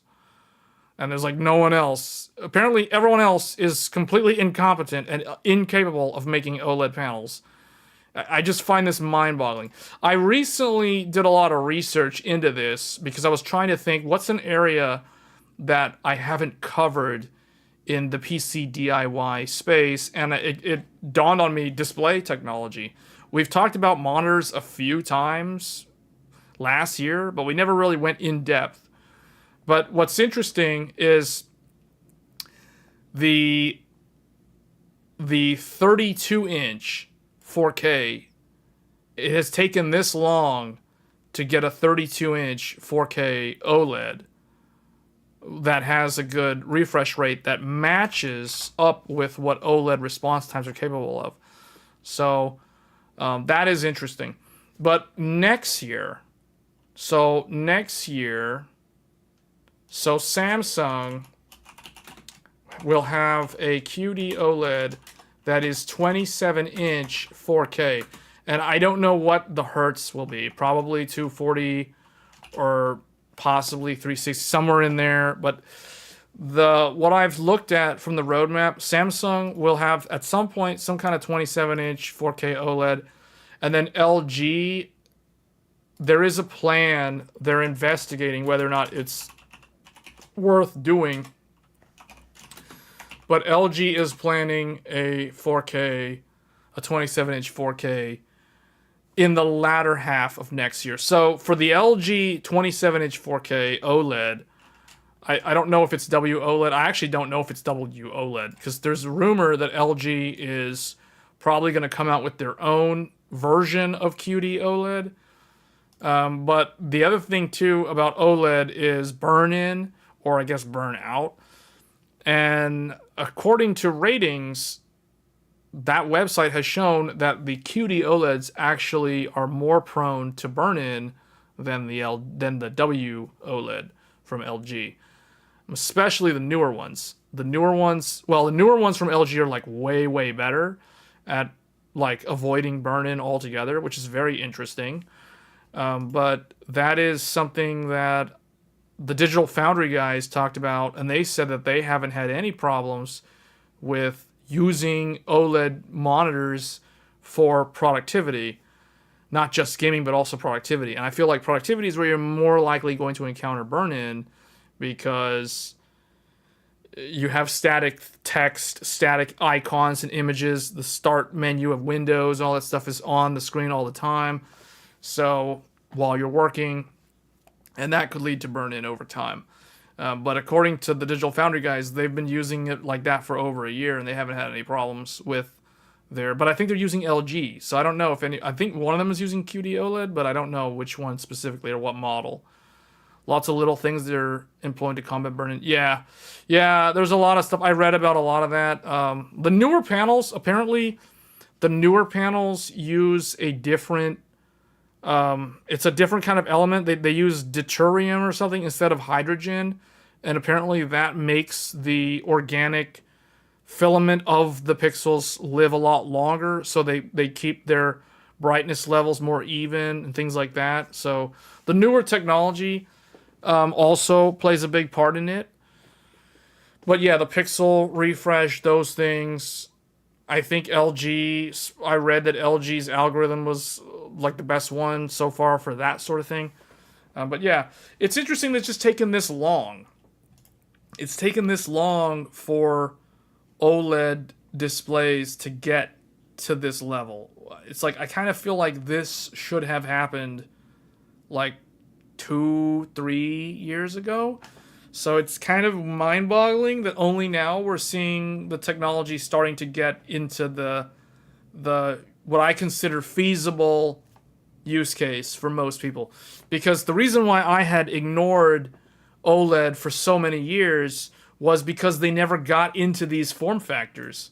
Like, they were never at the 32-inch or 27-inch form factor. There were always these giant 45, 48, some TV size thing that I can't use, and I don't understand why someone would use that as an actual computer monitor, just because it's so physically large that you're sitting way far away, or you're constantly having to like move your neck to look at parts of the screen, and to me that's just not practical. So especially if you're doing like gaming, like who wants to be gaming and having to like look like all over the screen? You know what I'm saying? Like, that's ridiculous.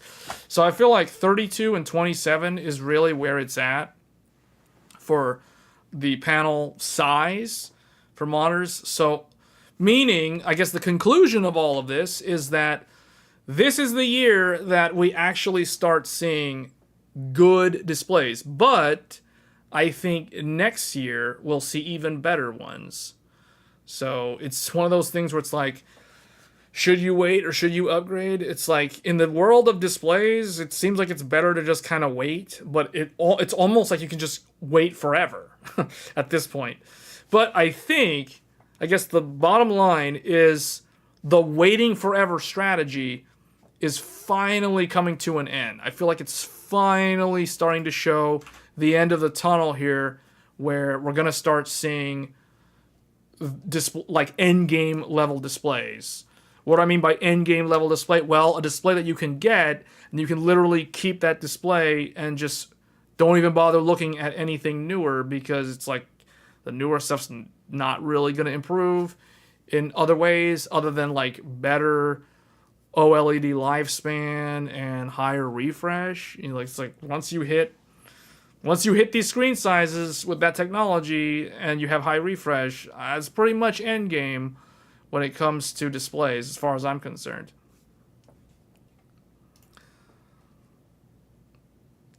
But yeah, this was interesting to me because I didn't really know much about this at all, to be honest. Like, I was not someone who really was up to speed on displays, and I thought, you know what? We always talk about GPUs and CPUs. Why don't we talk about something different that we have not actually discussed in depth? So I thought maybe displays would be a good one to start. So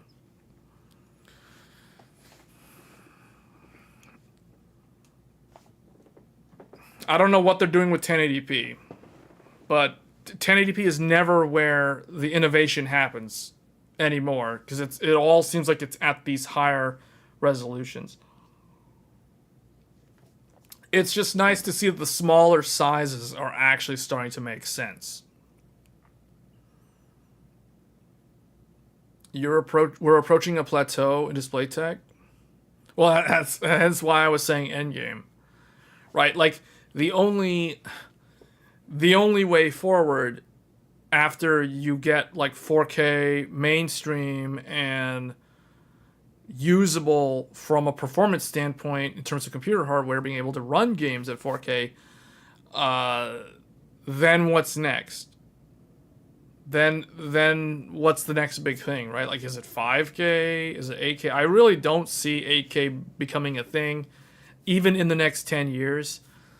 It just seems impractical from a usability standpoint, unless operating systems significantly change the way they do their DPI scaling, and then a higher resolution display would make sense. But definitely for like augmented reality, VR, that kind of stuff, I think higher resolutions would work from like a wearable technology like VR headsets or something. But it remains to be seen if that stuff ever seems to take off, because VR was always kind of a mixed bag. It never really did a whole lot. And I feel like it came out too early. The displays and the GPUs weren't strong enough, weren't good enough, and then it just kind of, people forgot about it. Developers didn't invest in it. It's like VR failed to get a killer app in the gaming market, other than a handful of good VR games like Half-Life Alyx, for example, and maybe the Resident Evil games in VR. But that aside, like, it's one of those things where if we're trying to figure out, well, what's beyond display technology once we hit in-game display technology, well, it's probably going to be something with wearables, like Google Glasses or something might come back. So,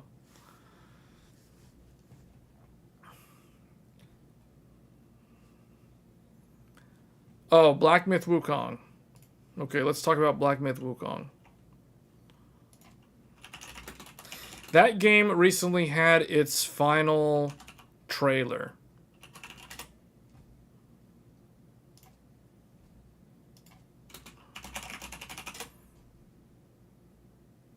Let me see, is there even...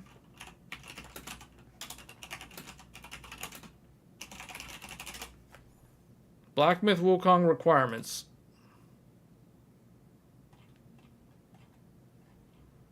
Okay. This is not useful. Okay. If the God of War requirements were not good, this is even worse.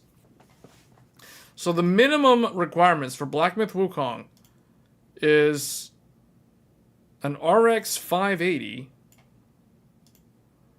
and a GTX 1060 and some old AMD and Intel CPUs from 2017, 2018. What's funny is the GPUs are even older than the CPUs that they're recommending, and 130 gigabytes of space. So first of all, God of War Ragnarok requires 190 gigabytes of SSD space. You can't even install it on a hard drive. It won't even work right. Meanwhile, Black Myth Wukong requires another 130 gigabytes. So that's like, what, 320 gigs of storage just for 2 games? And then for the recommended system requirements, again, some old AMD and Intel CPUs. It's almost like the CPUs don't even matter for these guys. Like this game, it's like, we don't really care what your CPU is. As long as your CPU is not from 10 years ago, it should work. I mean, I feel like that's the attitude based off of what we're reading here. And then Radeon RX 5700 XT, an Intel Arc A750. Those GPUs are very similar. And then the RTX 2060, which is actually weaker than those two GPUs, which is interesting. So, yeah, that's odd. Very weird system spec. They don't tell you the resolution for these specs. Like, is this a 1080p thing? Is this a 1440p? Is this, you know, I can tell you right now, that's not 4K, and that's not even going to be 1080p.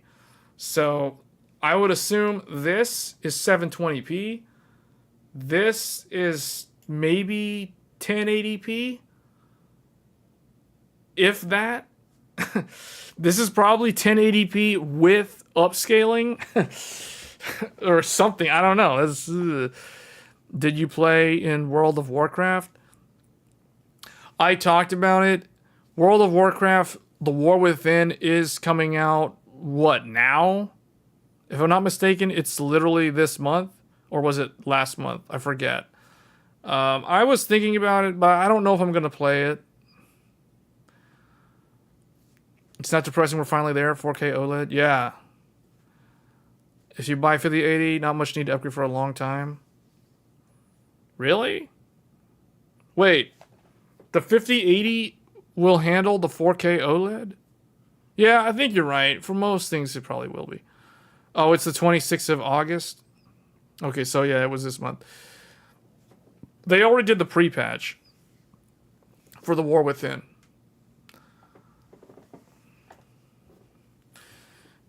The 4090 is a 1080 GPU with ray tracing. Have we gotten any confirmation of that? Or are we just kind of assuming that's the case? I mean, these are the recommended specs. Now, they don't tell us what resolution. I can tell you right now, this is not going to work for, like, anything above 1080p. These GPUs. These GPUs are going to be, at best, 1080p for this game. And this card doesn't even do ray tracing, so it's like, obviously this is with ray tracing off.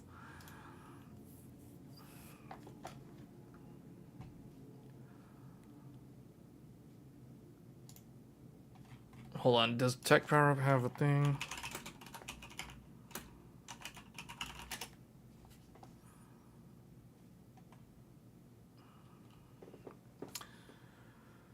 No, these are old articles.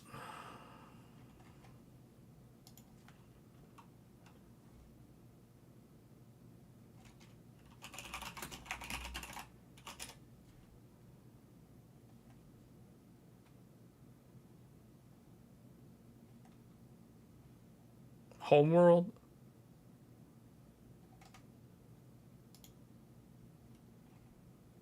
Well, NVIDIA is going to bundle it with some 40 series graphics cards.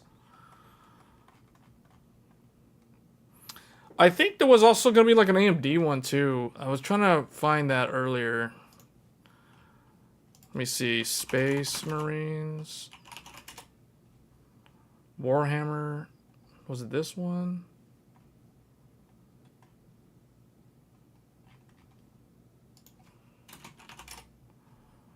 Yeah, this one. Yeah, so it looks like there's some bundles coming up. So NVIDIA is bundling. Okay, NVIDIA has a thing going on here. Fulfill your destiny. Get Black Myth Wukong with select Eno 3D GeForce RTX 40 series. So that one. I don't think it's just Eno 3D. I think it's all of them, although I could be wrong. And then there's another one coming up here. So it looks like AMD, there's going to be another one, another gaming bundle. So I don't know anything about Unknown 9 Awakening. You guys are going to have to educate me on this game here on the left. Unknown 9 Awakening. I don't know what this is. And then there's this other one, Warhammer 40,000 Space Marine. Now this one, this series is like an insanely lore heavy, like Space Marine, this franchise, Warhammer, if anyone who doesn't know anything about Warhammer, but you know about Blizzard games like World of Warcraft, Diablo, and StarCraft, just know that Warhammer was the franchise that inspired Blizzard's developers to make the 3 Blizzard IPs, namely Diablo, StarCraft, and Warcraft. All 3 of those franchises are inspired by the Warhammer franchise. So this game could be really good. If you like games like Doom and those sort of games, I think Warhammer Space Marine is kind of right up there in terms of a similar aesthetic, similar genre. But this other one, Unknown 9, I don't know what that is. But it looks like AMD announced... Hold on, what was the NVIDIA one? I think that we've heard about the NVIDIA one. Fulfill your destiny. You get Black Myth Wukong with... it looks like almost the entire 40 series is eligible. With the exception... Oh, wait. There's some exceptions. So, RTX 4060 Ti and RTX 4060 are not included. So if you were someone who really, really wanted to get Black Myth Wukong, so you could play it on your RTX, on your brand new RTX 4060, maxed out with ray tracing, I'm sorry, but it is not included. NVIDIA is not including the 4060 and the 4060 Ti with the Wukong bundle. So this should include the 4090, the 4080 Super, the 4080. I thought the 4080 was discontinued. The 4070 Ti Super.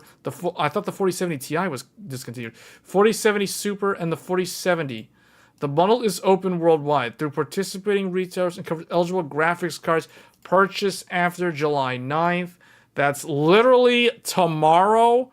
So if you want Black Myth Wukong and you're trying to choose, like, should I get Black Myth Wukong? And I need to update my GPU because this game is a benchmark more than it's an actual game. So it's probably going to need some 40 series good stuff right here. Then there's that. Meanwhile, there's another one here. So AMD announced the Q3, which means July through September edition of its This Is Why We Game bundle. The company is bundling either, it's an either Unknown 9 Awakening or Warhammer 40,000 Space Marine 2, or both, with new purchases of select Radeon RX 7000 series cards across its added-in board partner ecosystem. So what's weird about the Nvidia one is I'm pretty sure it doesn't have to be Inno 3D, but this is a little confusing because it's like, does it have to be Inno 3D? Are they the only ones eligible for the Black Myth Wukong bundle? Or is it all of them? Whereas with the AMD bundle, it pretty much says all of them. All of the AIBs in the partner ecosystem. The AMD Ryzen 7000 series. So get this, it is the 7000 series, not the 9000 series that just launched for the desktop processors. It is also available to notebooks. Okay. This might be how they sell a lot of the bundle. Or people are probably going to buy a lot of these laptops for back to school. The bundle is open worldwide, except China and a few other countries. The Japanese edition of this bundle only covers higher-end models of Ryzen processors. And what is this? Tinfoil hat time. Tinfoil hat time. Why are the Japanese only restricted to the higher-end Ryzen and Radeon? How come they can't get the lower-end parts and also get the free games? Tinfoil hat moment. Is this like a passive-aggressive way to like force Japanese developers to use better hardware so they can push better visual fidelity in their own games? Tinfoil hat moment right there. I'm not sure what's up with that. But anyway, Warhammer is probably going to be a good game, guys. Warhammer is probably going to be good. You buy a GPU, you get Warhammer. Yep, that's right. You know, there's always some comments that were kind of hilarious in here. Somebody was saying, I remember looking at this the other day. Someone was saying, I'm going to buy like the cheapest part just to get this game. Because I don't know, like they're gonna like sell the GPU off or something. But look at this. Oh, wow. There's a lot of them that don't qualify in the Japanese market. So okay, if the part has a asterisk next to it, it is excluded in Japan. So I buy my 7800 X3D, you get the game. If it's on the list. If you're in Japan and you buy a 7800 X3D, that part does not qualify for Warhammer Space Marine 2. But if you're not in Japan, it does qualify. So that is weird. Let me repeat that. So if you live in Japan and you want to get Space Marine 2 for Warhammer and you want to upgrade your PC, you cannot get a 7800 X3 or a 7700X. And then for the GPUs, the 7800 XT and below do not qualify in Japan. Man, that is weird. That is weird. Because the easiest thing to do is to literally get a... Like, if you're on a 1080p monitor, you would just get the 78... Well, the 7600 XT is, like, the cheapest one. Like, that's the cheapest... Maybe just get, like, a 77... Dude, Micro Center! This is, like, such an easy way to take advantage of a Micro Center bundle. Man, this paired up with the Micro Center bundles with the 7800 X3D is a steal of a deal.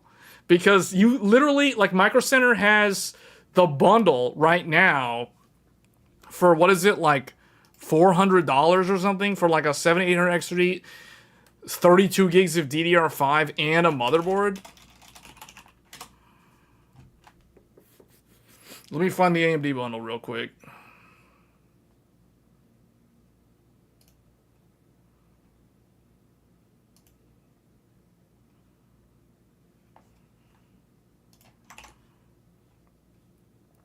Hold on, how do I move this onto the screen real quick? No, that's not what I wanted to do. Where'd it go? Where'd it go? Oh, here it is. Okay. So, look at this. Wait, where is it? Oh, whoa, they like added a whole bunch of bundles. Okay, so... Okay, I was wrong. The 7700X. The 7700X, which is eligible for the game, for Warhammer, and that other game, Unknown 9, for $400... For $400, you get the 7700X, you get a motherboard, you get 32 gigs of DDR5, 6000. This isn't some slow DDR5. This is DDR5 6000. And it's not 16 gigs, it's 32 gigs. You get a 3-in-1 combo for $400, plus you get the 2 games on top of that. Like, wait a minute, what? Did I just find the optimal path? But if you really wanted to, like, go El Cheapo, you could drop this by $100. But the problem with the 7600X bundle is this one only has 16 gigs of RAM. So it's like for $100 less, you're still getting the games, but you're getting like half the memory. You're only getting 1 stick of DDR5, which is not terrible. It's not like 1 stick of DDR4. From a performance penalty standpoint, it's not that bad to run 1 stick of DDR5. And then, but you're also losing like 2 more cores, so you're only getting like the 6 core and 16 gigs of RAM. So the $300 one on paper, at first glance, this looks like a good deal, but realistically, the $400, the $399 deal is actually probably the best deal. And then if you want the 7800X3, that's going to be a $100 uplift, but I think that one has a better motherboard. Yeah, that one, well, that one has an Asus motherboard, whereas this one had a Gigabyte motherboard. So, but it's the Asus TUF. And then, oh, interesting. So they have a 48 gigabyte bundle with this for $10 more. For $10 more, you could get the better, newer RAM. So yeah, like, and you're getting the free games too. Like, to me, like, this is a better deal. And then obviously if you wanted like a full bundle with the 16 cores and that kind of thing, those are going to be more money. Those include GPUs as well. Like this one includes the 7900 XT as well with the 7800X3. So basically $1,200 for a new gaming PC. $1,200 for a new gaming PC plus 2 free games. That is actually pretty good. that is actually pretty good. Because this build doesn't use that much power. The GPU, I think, is like 290 to 300 watts. So as long as you have a decent 850 watt power supply, or even a 750 watt power supply, you don't even have to change power supplies. You basically just pull out all your old stuff and put this stuff in. And you get the 2 games. You get Warhammer. You get Warhammer on top of that. So, yeah, man, this is the reason why Micro Center is the real deal. If you live near Micro Center. Now, keep in mind, guys, I think you have to be in-store only. I don't think these are available. Let me see. What is this? If we go to this. This, for 510, you get 48. Oh, this is a different kit, though. This is a 5200 kit. I think the other one was a 6000 kit. Hold on. Yeah. Okay, so that's interesting. So the 48 gigabyte memory kit is a 5200 kit, whereas this is a 32 gig 6000 kit. So maybe, I guess, this one. For $500, basically, for the price of a PlayStation 5, you get well, okay, this isn't enough for a gaming PC, because technically there's no graphics card included. So it's just the 3 parts, but still, that's a good deal, man. That's a good deal. $500 for like all 3 of this stuff, plus the 2 games, Warhammer plus this for $500. I mean, I think that's a pretty good deal. So it's like, yeah, that's a pretty good bundle. But what else do they got here? So it looks like, yeah. So it's basically all of them, all the CPUs. Even what's funny, what's even more hilarious is even the ones that are the non-X, like a 7700X with a boxed cooler, is eligible for Warhammer. So that makes me wonder, does Micro Center have a bundle with the non-X? Like, is there a way to get a CPU cooler and Warhammer? Like a stock CPU cooler plus Warhammer? Probably not. Yeah, no, it looks like... Okay, so it looks like... Yeah, it looks like these are the bundles. These are the bundles. Man, these are some good deals, though. This is the thing. Like, this is the... These are... I was going to say back-to-school deal, but this is not back-to-school, because I think most college students would not bring a desktop PC to their dorm, although I could be totally wrong. Maybe a lot of them do, instead of a gaming laptop. Or a Ryzen AI laptop. Shopping last year's model again. Yeah, well, if it's all about value, and we're looking at the bundles for Warhammer, which don't include the latest and greatest, unfortunately. Yeah. This is a really good incentive, though, to move inventory of the Zen 4 and the Radeon RDNA 3. Because, okay, like, even if you didn't need a new CPU, and you were just going to get a new GPU, or, like, let's say somebody recently upgraded their monitor to an OLED or something, like a 240 Hz OLED, now they need a better graphics card. Well, any of these gets you Warhammer with the graphics card. You don't even need to buy a whole bundle, but it's just like, I immediately thought, oh, you know what? I bet those combine with the Micro Center bundles for like a really good deal. And yeah, sure enough, they do. So that's really nice. It's kind of really weird, though, the Japanese bundles don't cover that. So, like, if somebody lived in Japan, the only GPUs that are eligible for these games are the Navi 31. So basically, the big RDNA 3. The XTX, the XT, and the GRE. And for the CPUs, only the Ryzen 9 CPUs are eligible in Japan, except for the Ryzen 9 7900. I wonder if this indicates that there's a lot of people in Japan that are like CPU mining or something, but that wouldn't make sense because usually people would use the older 5950X, but the 7900 non-X would be a really good one too.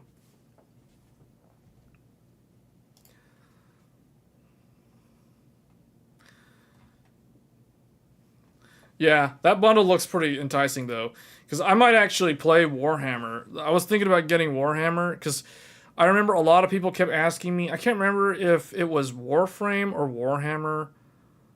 People would comment when I was doing the live stream for, I think it was like Final Fantasy, and people would come into the chat and they'd be like, do you play Warhammer, or is it Warframe? I can't remember anymore. But they were talking about that, and I was like, yeah, I was thinking of playing that, but I don't know. Anyway, that's a good bundle. So, I don't know, guys. What do you think's the better bundle?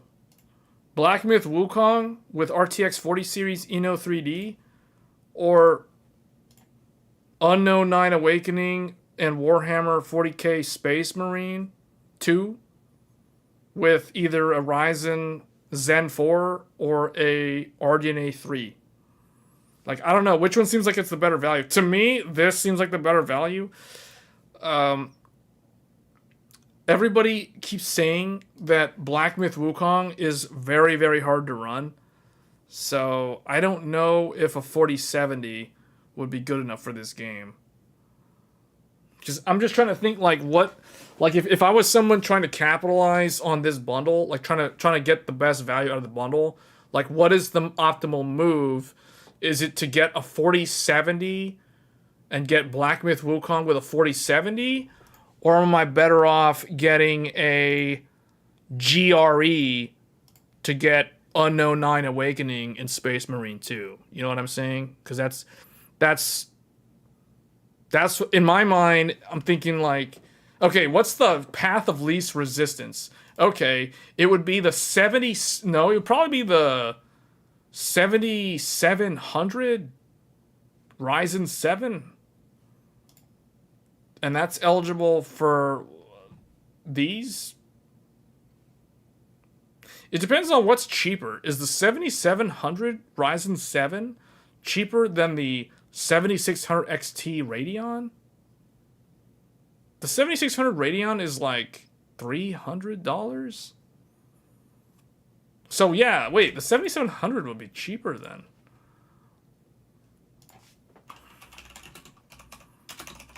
Ryzen 7 7700.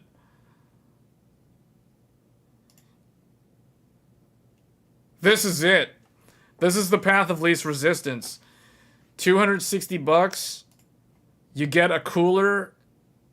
And you actually get the really nice cooler too. Wait a minute. That has the Wraith Prism? What? This includes the Wraith Prism? And you get the games?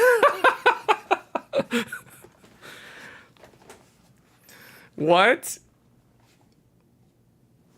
The problem is you need to spend more money on an NVIDIA GPU to get Wukong than an AMD Ryzen CPU or AMD GPU. The funny thing is the AMD bundle has 2 games. The NVIDIA bundle is only Wukong. Here is the real question. I'm surprised no one has asked this yet. Which is the better game? Is Wukong better than both of these games combined? That it can stand on equal footing against both of them by itself? Or is Space Marine just straight up better regardless? Like, what's the better game? Space Marine looks like it's going to be hard to run. So, both games look like they're going to be hard to run. I don't know anything about Unknown 9. So...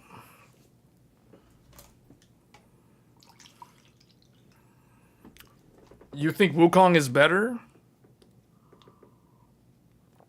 Wukong looks linear and can be finished real quick? Yeah, Wukong does look linear. It does look like it's a short game.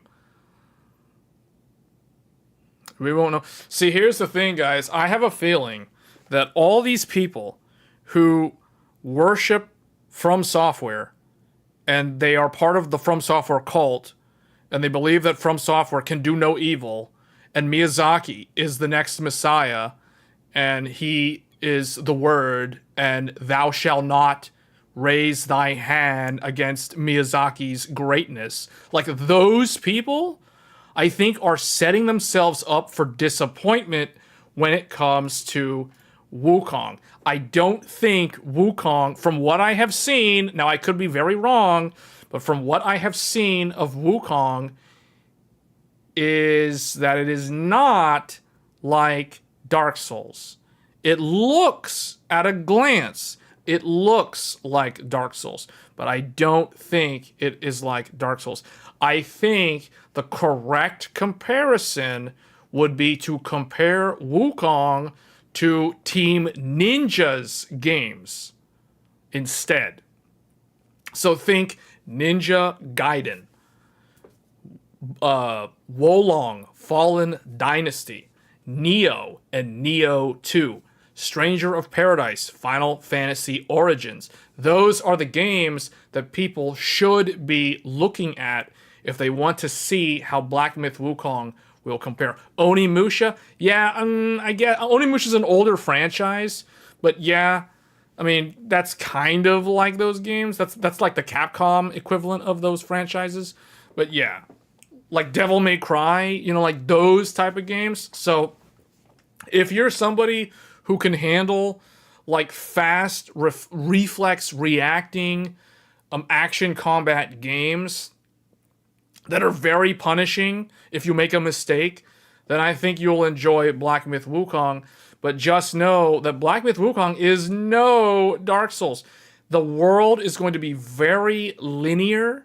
It's like walk down a corridor until you get to the boss, and that's basically how the game plays. There's probably different missions. I think it's a mission-based game. It's not an open world game. It isn't even going to be like Demon Souls in that regard. At best, the level design in Black Myth Wukong will be very similar to Neo and Ninja Gaiden. That is what I expect. So I have tempered my expectations for this game appropriately, but I think that a lot of people are going to expect this to be like a Dark Souls clone, and are going to be very disappointed, and I can see it now. Day one, negative Steam reviews, thumbs down, it's not Dark Souls, it's not Miyazaki, avoid, it's not Miyazaki, it's trash. I can already see a bunch of people that are going to, I can see it now, like clockwork. All those negative reviews are going to come out of the woodwork because From Software has nothing to do with this game. It's a brand new IP from a Chinese developer, and I think people have the wrong expectations for this game. You wouldn't want it to be Dark Souls? Let's put it this way. As somebody who likes From Software games and these punishing action games like Neo, what I can tell you is that Wukong is probably going to be harder than Dark Souls. Not easier, harder. Because if it's anything like Neo and Wolong, those games are harder than Dark Souls. They're not easier, they're harder. And I think this game is going to be a lot more like those aforementioned games and less like Dark Souls. But we'll see if I'm wrong. To me, best non-From Software game is Lords of the Fallen. Lords of the Fallen is an excellent game. Lords of the Fallen was my personal game. Well, it was my personal game of the year for last year. It's a tough choice for me. It was between Hogwarts Legacy and Lords of the Fallen and Final Fantasy 16. But when I look back at those games, I had so much fun with Lords of the Fallen. Like, the amount of hours I racked up in that game alone compared to the other games, yeah, man, Lords of the Fallen is the best Souls-like I've ever played. Like, that game was so good. It was janky and it was very hard to run at launch. It had a lot of bugs, and a lot of people struggled to play it. Like, I was playing it on a 4090 and a XTX. I was playing it on two different machines, if you guys remember those live streams I did. And I had no problems, but I was running it on, you know, like, the best GPUs. So it's like, okay, I'm kind of biased in that regard. But even, I mean, I knew other people that, I knew one guy that was playing the game on a 6900 XT, and he didn't have any problems. And he basically beat the game in the first 2 weeks. So, I don't know. So, yeah, but yeah, Lords of the Fallen was good. I think Black Myth Wukong might be like Lords of the Fallen in terms of the combat. Because Lords of the Fallen was like Dark Souls, only like fast. It was like faster than Dark Souls. But because it was faster and the enemies didn't move faster, the game felt kind of a little bit easier, but it wasn't really that much easier. It was a lot like Dark Souls 2. A lot of people say Lords of the Fallen was like Dark Souls 2, and I would echo that sentiment. It had that Dark Souls 2 kind of vibe. But yeah, it was an excellent game, man. Wukong is gonna be nothing like Lords of the Fallen. It's gonna, if anything, it's gonna be more like Lies of P, but I don't even think it's gonna be like Lies of P. I think the world design is going to be mission-based. It's going to be instance-based. So it's like, mission 1, go from point A to point B to point C to point D, which is a final boss fight for that level. Then you clear the mission. Then you get a score. Then there's a cutscene. Then the story plays out. Then now you move on to mission 2. Now you go from point D to point E to point F to point G, has a boss fight. That's how I think Wolong is going to play, which is basically how Neo plays if you play that game. So I think that's the correct expectation for this game. That being said, I'm actually more interested in Warhammer Space Marine, and I'm somebody who is not a big fan of first-person shooters, But the footage that I have seen of this game, of Warhammer 40K Space Marine 2, has piqued my interest. And let me tell you guys, it takes a lot for a shooter, for an FPS genre game, to get my attention. Because I'm someone who is not a big fan of that genre. I don't actively play a lot of shooter games. I don't really care. I think like the most recent shooter game that I played was either Dead Space Remake or Halo Master Chief Collection or something. So it's like, I don't really play a lot of shooters, but Space Marine 2 looks like a lot of fun.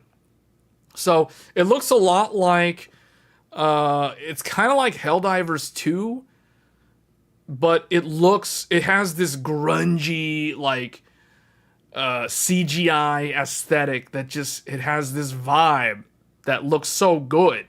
So I don't know, man. I'm actually more hyped for Space Marine 2 than Wukong. And this is coming from somebody who is a hardcore, like, From Software person.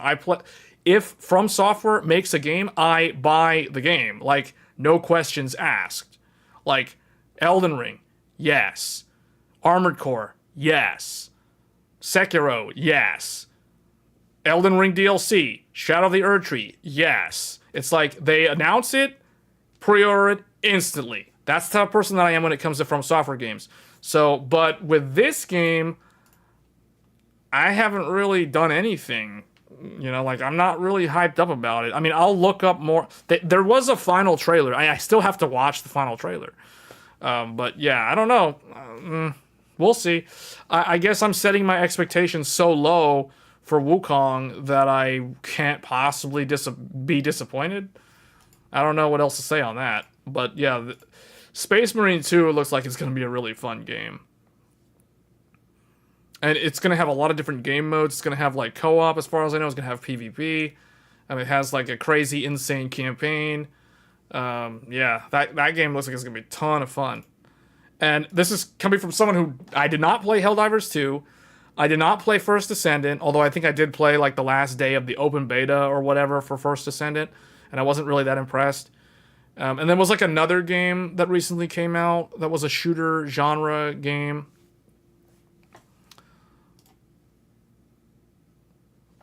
Oh, Arcade. I think Arcade joined earlier, and I think he was asking, did I get the CPU? Yeah, I have the CPU, Arcade. The 9700X, I got one. It's here. I've been testing it. I've been working on the review, so we have that to cover later.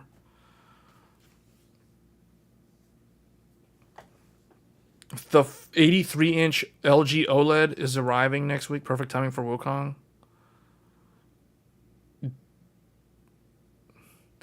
We were talking about OLED earlier. You missed the entire OLED discussion. We were talking about panel technology and the roadmap for next year for OLEDs as computer monitors, but yeah. Yeah, Wukong... Hold on. I may end up playing Wukong. We'll see. You never played Gears of War because Warhammer is looking like Gears of War in terms of a third-person shooting perspective. I did play Gears of War on the Xbox 360 a very long time ago. Like a very long time ago. I have not played any recent Gears of War game, though. Space Marine 2 will be on Game Pass? Oh, really? Man, isn't that like what happened last year with Starfield? Wasn't Starfield on Game Pass when it came out? But it was also an AMD bundle? And the AMD bundle was the Steam version? It's the same thing here, where the AMD bundle for Space Marine is going to be the Steam version. But wow, it's coming out on Game Pass. Man, Xbox has some pretty good, that's some pretty good value for Game Pass, man. I think that is the one thing that Microsoft has done right when it comes to the gaming market. Yeah, that's really good, actually. I did not know that. Wow. Wow, that's impressive.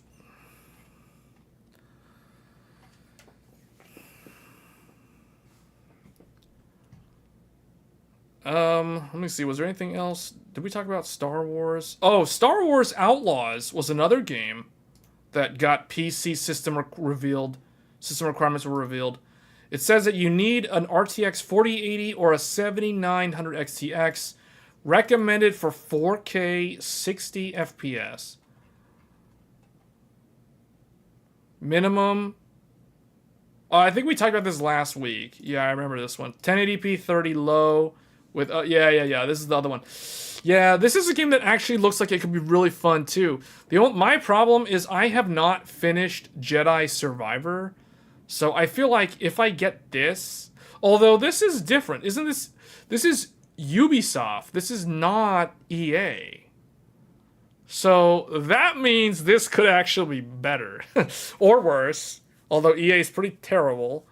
Jedi Survivor is actually a pretty good game. Star Wars Outlaws, you would expect to perform like Avatar. Yeah, is this using the same engine? Yeah, I think we talked about this before. Yeah, this is using the Avatar engine.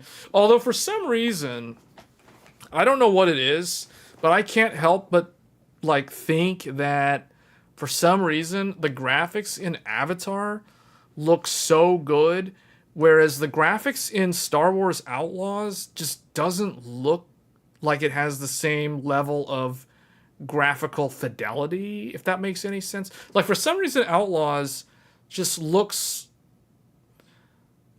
almost like last gen for some reason. I don't know why. At least all the footage that I have seen of this game, it doesn't look as good as I think a game using that engine should look. Because Avatar looked great. That game had great visuals and performed very well. Whereas this game on the same engine, it just looks like it's just not as good looking. Like, I don't know if it's the art direction. I don't know what it is about this game. It just doesn't look how I would expect it to look if it was using that engine. Ubisoft is usually doo-doo with games nowadays.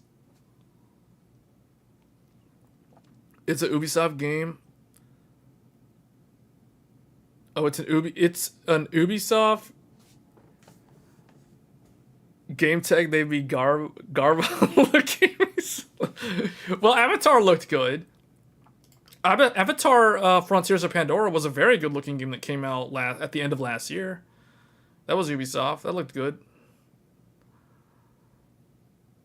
You're not hyped for a new Ubisoft game? I like how I keep changing the name. It's like sometimes I'll say Ubisoft, other times I'll say Ubisoft. What is the correct way to pronounce that company's name? Is it Ubisoft or is it Ubisoft? Is it pronounced phonetically like I'm speaking in Espanol, or am I supposed to say it in like an English way? Ubisoft. Ubisoft. How is that? Aren't they like a French company or something? I forget where they're from. I know it's like a European developer, publisher company or something. Like, Avatar looked good, but it was boring. Well, I'm glad that someone else had a similar opinion to me, because that's what I thought. Avatar was a very good looking game, but yeah, it was kind of boring. That's why I wasn't able to finish it. Ubisoft?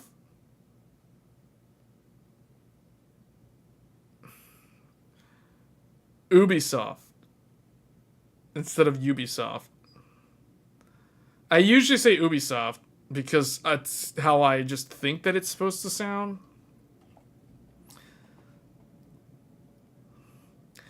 You beat Avatar. It was a solid game. Horizon Forbidden West, gorgeous game, just gets boring. Yeah. See, okay. It's funny you mentioned Horizon Forbidden West. That was one game that I was thinking about going back and finishing. That came out earlier this year on PC.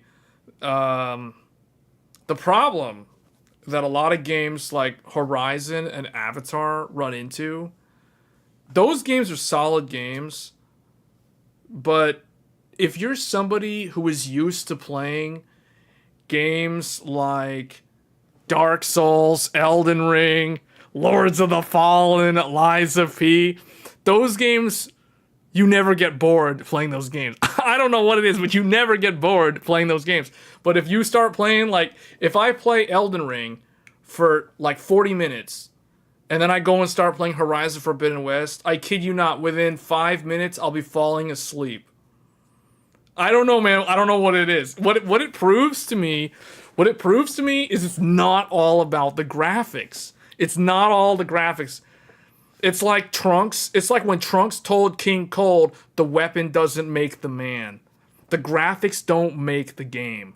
You know what I'm saying? The graphics don't make the game. A game can be photorealistic, so immersive looking, yet at the same time, it could put you to sleep within 5 minutes. You know what I'm saying? Meanwhile, a game that has traversal stutter galore and hitches and stutterfest running through different zones, aka Elden Ring and Lords of the Fallen when it was new, that game will never put you to sleep. Those games just don't put you to sleep, even with their stutter and their traversal stutter and their compiling shaders on the fly stutter. They just don't put you to sleep, even though they run like garbage. And they don't look like they're the best looking game. Although Lords of the Fallen was a pretty good looking game. That was a UE5 game with multiplayer when it came out. So I don't know, man. There's something about those games. Like there's something about that style, that formula for the combat system of a game and the way that the AI interacts with the player.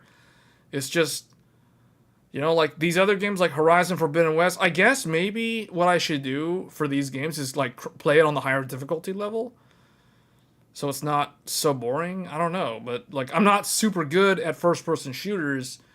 And a lot of those games are like shooter based combat. So it's like if I crank it up to the higher difficulty, it's just not going to feel fun. It's going to feel more tedious versus a game like Elden Ring, which is genuinely challenging, but not tedious. It's like fair in a weird way that you don't get irritated, even if you're dying. So it's very strange how a game can be developed in such a way that it doesn't annoy the player, even if they're dying in the game continuously. Hellblade 2. Oh yeah, that was another one that came out this year.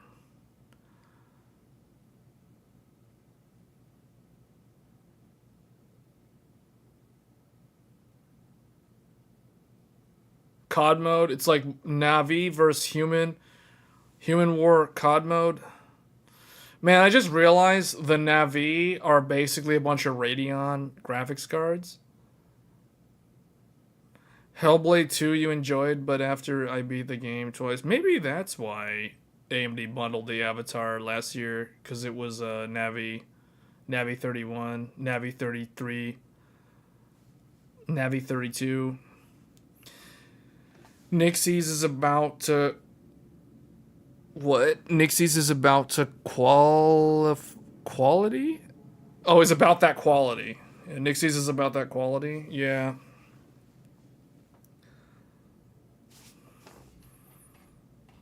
Yeah, Outlaw is probably going to run fine. Like, what's the highest one they got on here? Ultra XTX is, okay, 4K 60, Ultra upscale. Okay, so basically 1440p. Okay, yeah, that's whatever. Okay. What else? What else we got here? We talked about God of War. Do we have anything on here? Oh, Ease. Okay, see, like, this is a good game. This is a real game right here. I don't know why it's taking forever to load. But yeah, Ease 10, Nordics.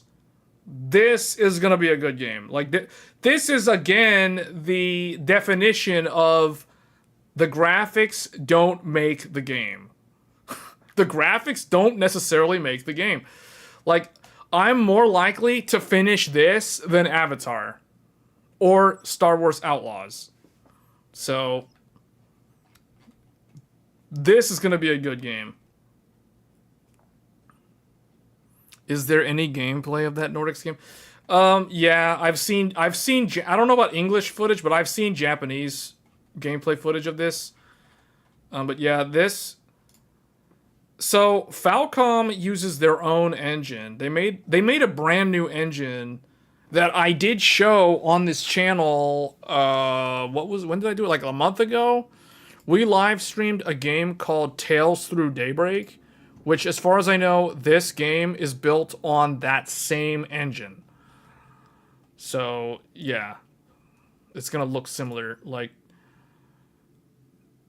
yeah, this is an action-based combat game though, so it's kind of like Lords of the Fallen and Dark Souls, except it's not gonna be as hard, although it does have difficulty levels.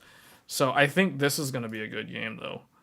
Like, these are the sort of games that interest me. Like, that right there looks like Switch level graphics though. But because this is playable on PC, it's going to be able to have higher fidelity, like much sharper resolution than what is shown here. But yeah. I don't know about the naval combat, though. I don't know how that's going to work. Depending on how they do their water physics, this could be extremely hard to run. This is the sort of game, though, like if you turn ray tracing on in this game, it looks like Minecraft with RT.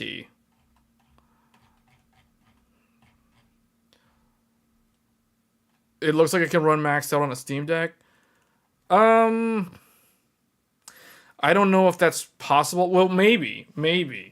I don't think so, because what I can tell you is that Trails Through Daybreak was like 30 FPS on a PS4 Pro.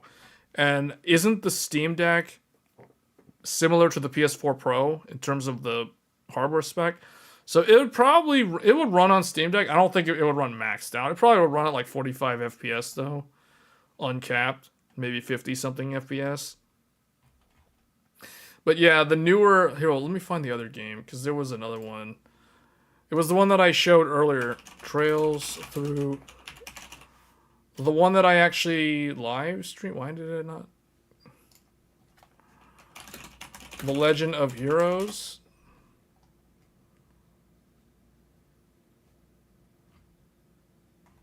Why does WCCF Tech not find the right thing?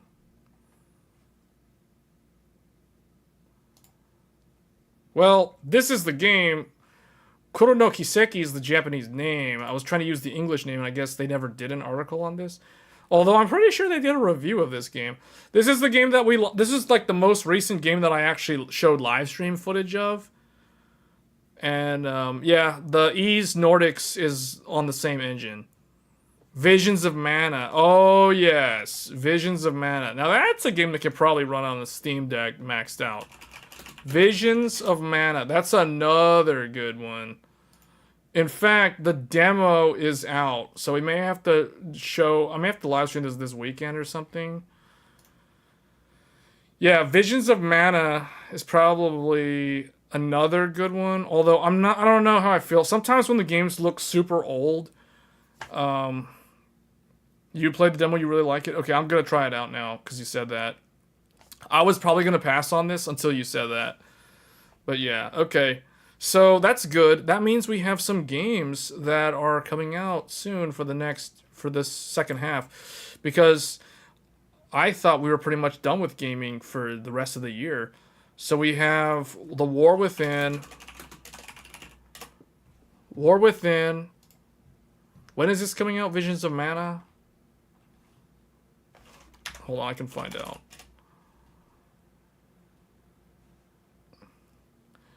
God of War Ragnarok PC. Yeah, Visions of Mana is going to be on my list now because you said that.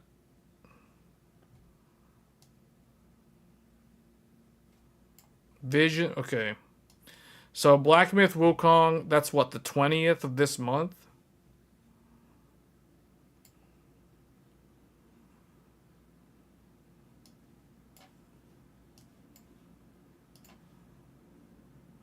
Hold on. Black Myth Wukong, August 19th.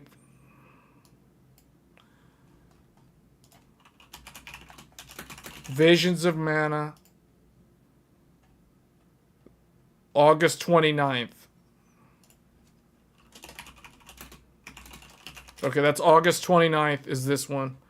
And then X Nordics. X Nordics is October 25th.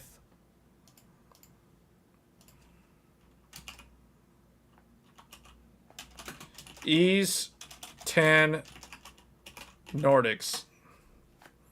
Alright, Silent Hill 2 is also, I think, October, right? Silent Hill 2, October 7th. Okay, so for October, we have 2 games, Silent Hill 2 and X 10 Nordics. For September, there's literally, what, nothing? Unless you're on PS5, then there's Astrobot. That's going to be a pretty good game, from what I've heard. World of Warcraft, The War Within.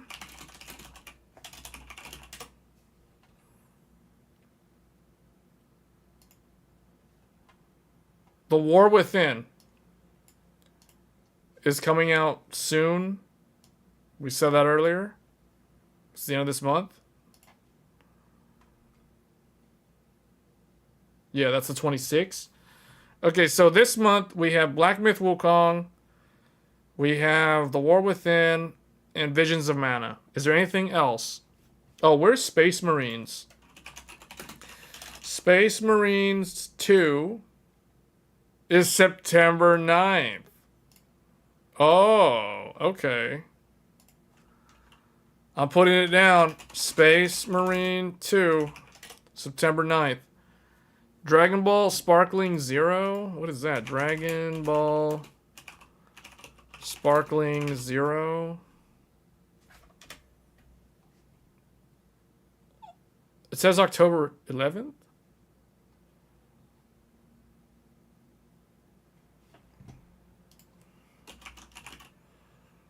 Dragon Ball Sparkling Zero. October... Okay. I'll put that down. I don't know if I'm going to actually play that, but I'll put it down. Is this like Tenkaichi or is this like Budokai? What is this? Oh, this is like okay. This is a fighting game? Is this like oh, okay, it's like Tenkaichi. Yeah.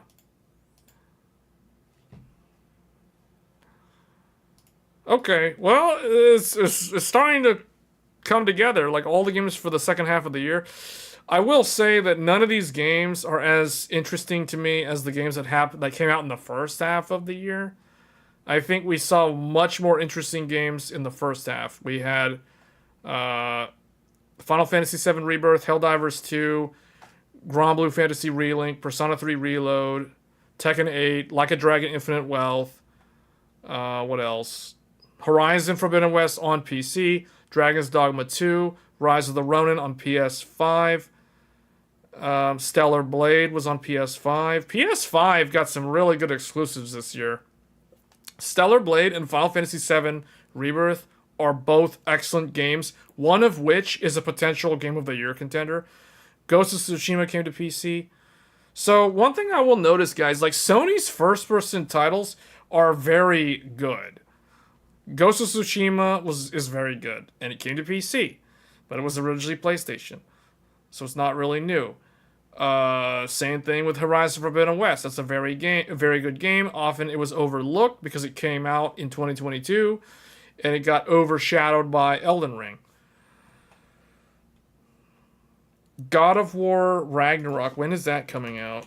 God of War Ragnarok. That's another Sony first-party game. That is September 19th for God of War. God of War Ragnarok. Okay, that's a really good one. I never played it on PlayStation 5. And Ratchet & Clank Rift Apart was another good PlayStation 5 or PlayStation first-party title that came to PC last year. So Sony does have some very good IP. Oh, you know what the other another rumor? Final Fantasy 16. How is it that they don't have this article? Like these, I thought I saw the article literally like this week.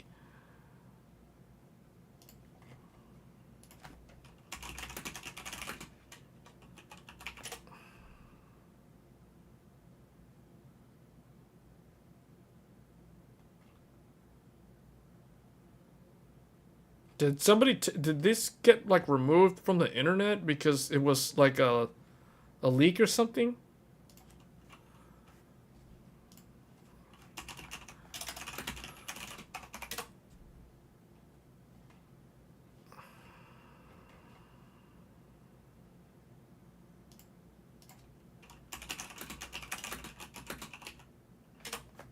Final Fantasy 16 PC release imminent.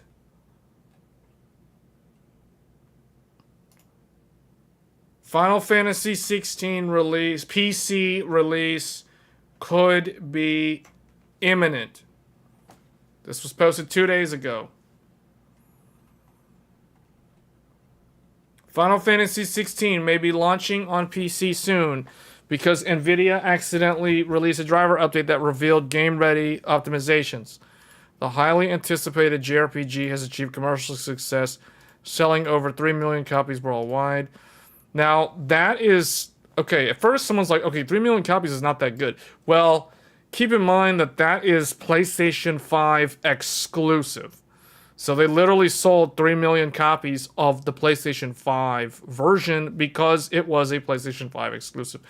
So the producer Naoki Yoshida confirmed that the PC version of Final Fantasy 16 is in its final stage. He said this months ago.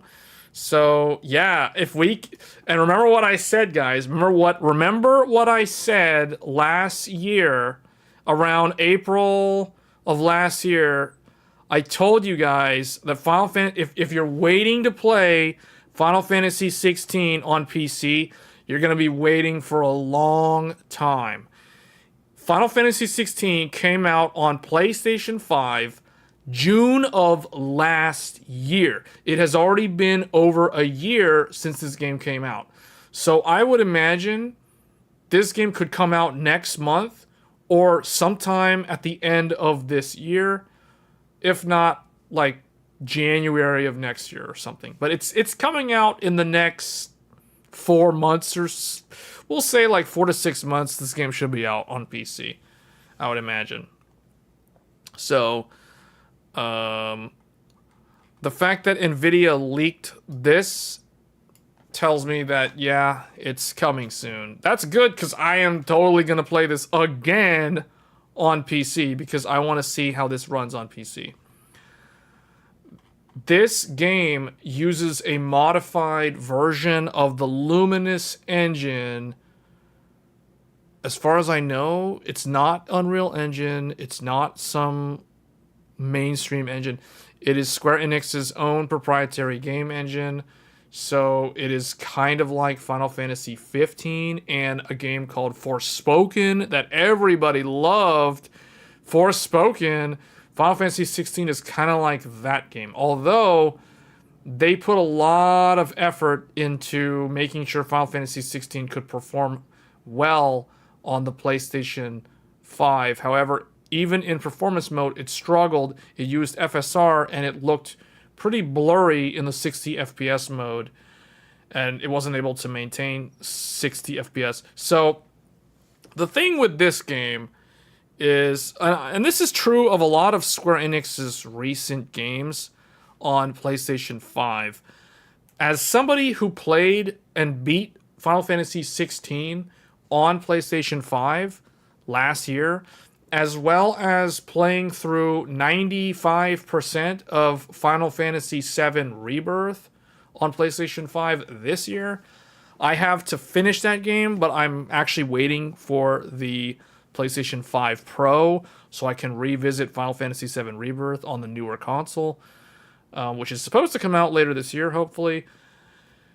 Square Enix's games have struggled on PlayStation 5. Like, as someone who had to play through them on the PlayStation 5, as I played through 16 and Rebirth, I kept thinking to myself, man, I wish the PlayStation 5 Pro came out like last year in November, or if this was out on PC like now, because it was annoying because Final Fantasy 16 performance mode was a blurry mess. I couldn't stand it, so I actually ended up playing a lot of Final Fantasy 16 on the 30 frames per second mode, just because the visuals looked a lot better.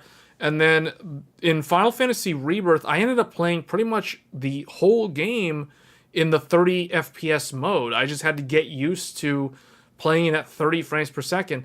But I was kind of annoyed that I was like, man, why does Final Fantasy VII Rebirth look so bad at 60 frames per second whereas on a PlayStation 5, whereas the original, so 7 Remake on PlayStation 5 runs at a full 60 frames per second and looks good. So I don't know what Square Enix did from Remake to Rebirth, because the game doesn't look that much better than the previous one, but it runs like garbage on the PlayStation 5, and it's a UE4 game, so it's like, I don't understand what they did, but their games are like, it's almost like Final Fantasy VII Rebirth, that game should not have ran so poorly on the PlayStation 5, because Remake, it's the same UE4 engine. Why does it run this bad? Final Fantasy 16, I can totally understand why that game was hard to run on PS5, because we all know how Forspoken runs on PlayStation 5 and PC, so that gives you an idea of how Final Fantasy 16 will run on PC. All you gotta do, fire up Forspoken, and look at how the game runs on your system, and that gives you an idea of how Final Fantasy 16 is going to run. So that is a much harder engine than UE4 for modern systems for some reason. So yeah, this game is going to be an interesting one when it comes to PC. But I would imagine 16 is coming to PC within the next 4 months, and then Final Fantasy VII Rebirth is probably going to come to PC next summer or next fall, meaning 2025 we should get Final Fantasy VII Rebirth on PC. So if you're waiting around because you don't have a PlayStation and you're waiting around to play the Final Fantasy games, they're gonna come eventually. 16, it's been over a year, but 16 is finally slowly getting there. Forspoken, known for the world's worst ray tracing. Forspoken's still the only game that uses direct storage on PC. No, there's other ones. Ratchet and Clank. I think doesn't the Spider-Man 2 use some form of direct storage? Or am I completely wrong? Or does Sony do some special something with the Spider-Man games? Square said their games will come to more platforms sooner, less exclusive maybe. Yeah. You're saving the second half of Stellar Blade for the PS5 Pro. Yeah, man, you and me both. I'm actually, like, I think I actually finished Stellar Blade, though. I might play it again. I might do another playthrough. Try to collect all the costumes or something on the PlayStation 5 Pro. But yeah, totally, like, PS5 Pro, like, man, that console cannot get here fast enough. Because PS5 Pro... Here's my expectations for PS5 Pro. PS5 Pro will allow me to play Final Fantasy VII Rebirth at 60 frames per second with the quality visual mode. That is what I expect, because that game doesn't look like it should be that insane to run, and the PS5 Pro is as powerful as a 7700 XT, and a 7700 XT should be able to handle Final Fantasy VII Rebirth at like 1440p, like no problem. So so I'm definitely gonna play through 7 Rebirth on the PS5 Pro. The other game, Stellar Blade. I also want to look at Lords of the Fallen on console, because I do have not Not only do I have the PC version of Lords of the Fallen, which I played through and beat that game twice on the PC, I want to play through the game on the PS5 Pro and get the third ending, because there's 3 different endings for Lords of the Fallen. I have 2 of the endings on PC, but I want to see the third ending. I guess I'll just do that on the console. So, yeah. So that's another one that I want to test. I want to test Lords of the Fallen because it's a UE5 game that I already have on PlayStation. So I want to test that on the PS5 Pro because it runs like trash on the PS5 base. Although all the patches have made it run a lot better, it just looks a lot worse now on the console than it did at launch. So the PS5 Pro should fix that. And the other game would be Final Fantasy 16. I will revisit Final Fantasy 16 because I never played any of the DLC for Final Fantasy 16. So PS5 Pro or PC, whichever one's first, I will play through the DLC on that. But if it's on PC, then I'm going to have to play through the entire game all over again on PC. Which I don't have a problem doing, because Final Fantasy 16 is a great game.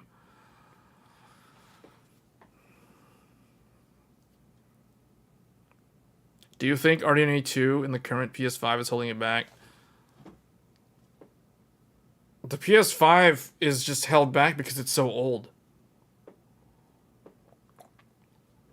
It has nothing to do with the architecture. It's just the core count is just not enough, man. It's like the PS5 is a 6700.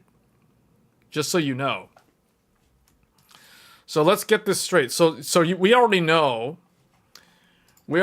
how powerful the PS5 is. PS5 equals RX 6700. The PS5 Pro equals RX 7700 XT. There you go. That's all you need to know. So if you want to know how fast these consoles are, just look at how these GPUs are, and that gives you an idea of how powerful they are. So this is a good 1080p GPU by today's standards. I could play most mainstream games at 1080p with an RX 6700 and not have any problem. So, but see, what does that mean? That means that the PS5 is a 1080p gaming console. 1080p, not 4K, because I know how everyone's like, oh, the consoles are 4K. No, they're not. No, they're not. They are definitely not 4K consoles. And the thing is, the PS5 Pro, you know, a lot of mainstream people who don't know any better, they are saying that their hopes and dreams, the PS5 Pro will be the best way to experience GTA 6 when it comes out. And the PS5 Pro will be an 8K console, a gaming monster. It is the best gaming console ever made. Boy, are they in for a disappointment if they think that this is a 8K console. This, at best, is a decent 1440p GPU.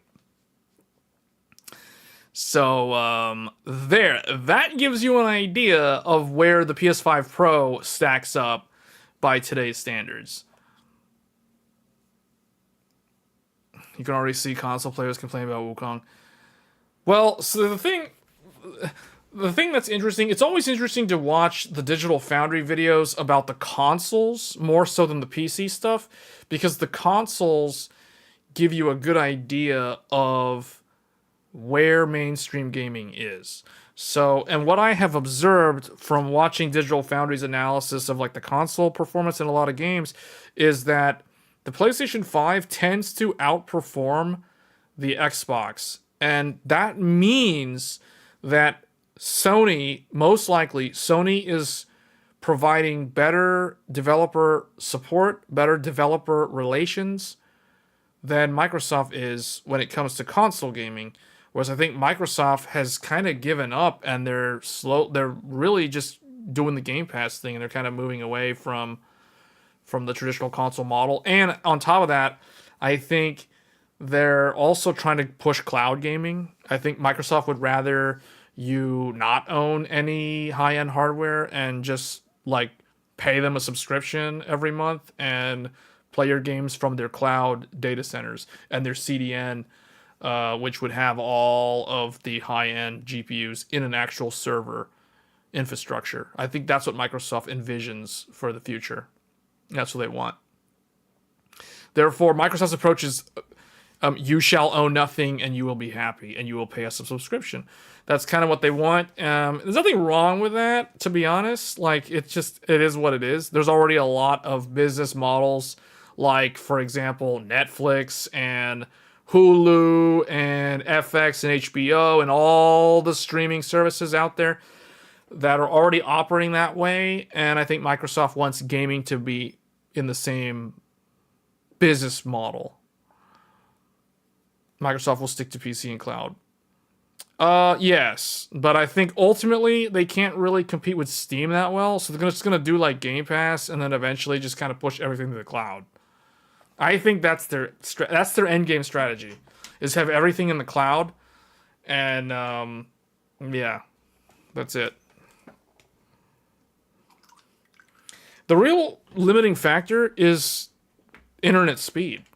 It's really the infrastructure between the client's device and the gaming server.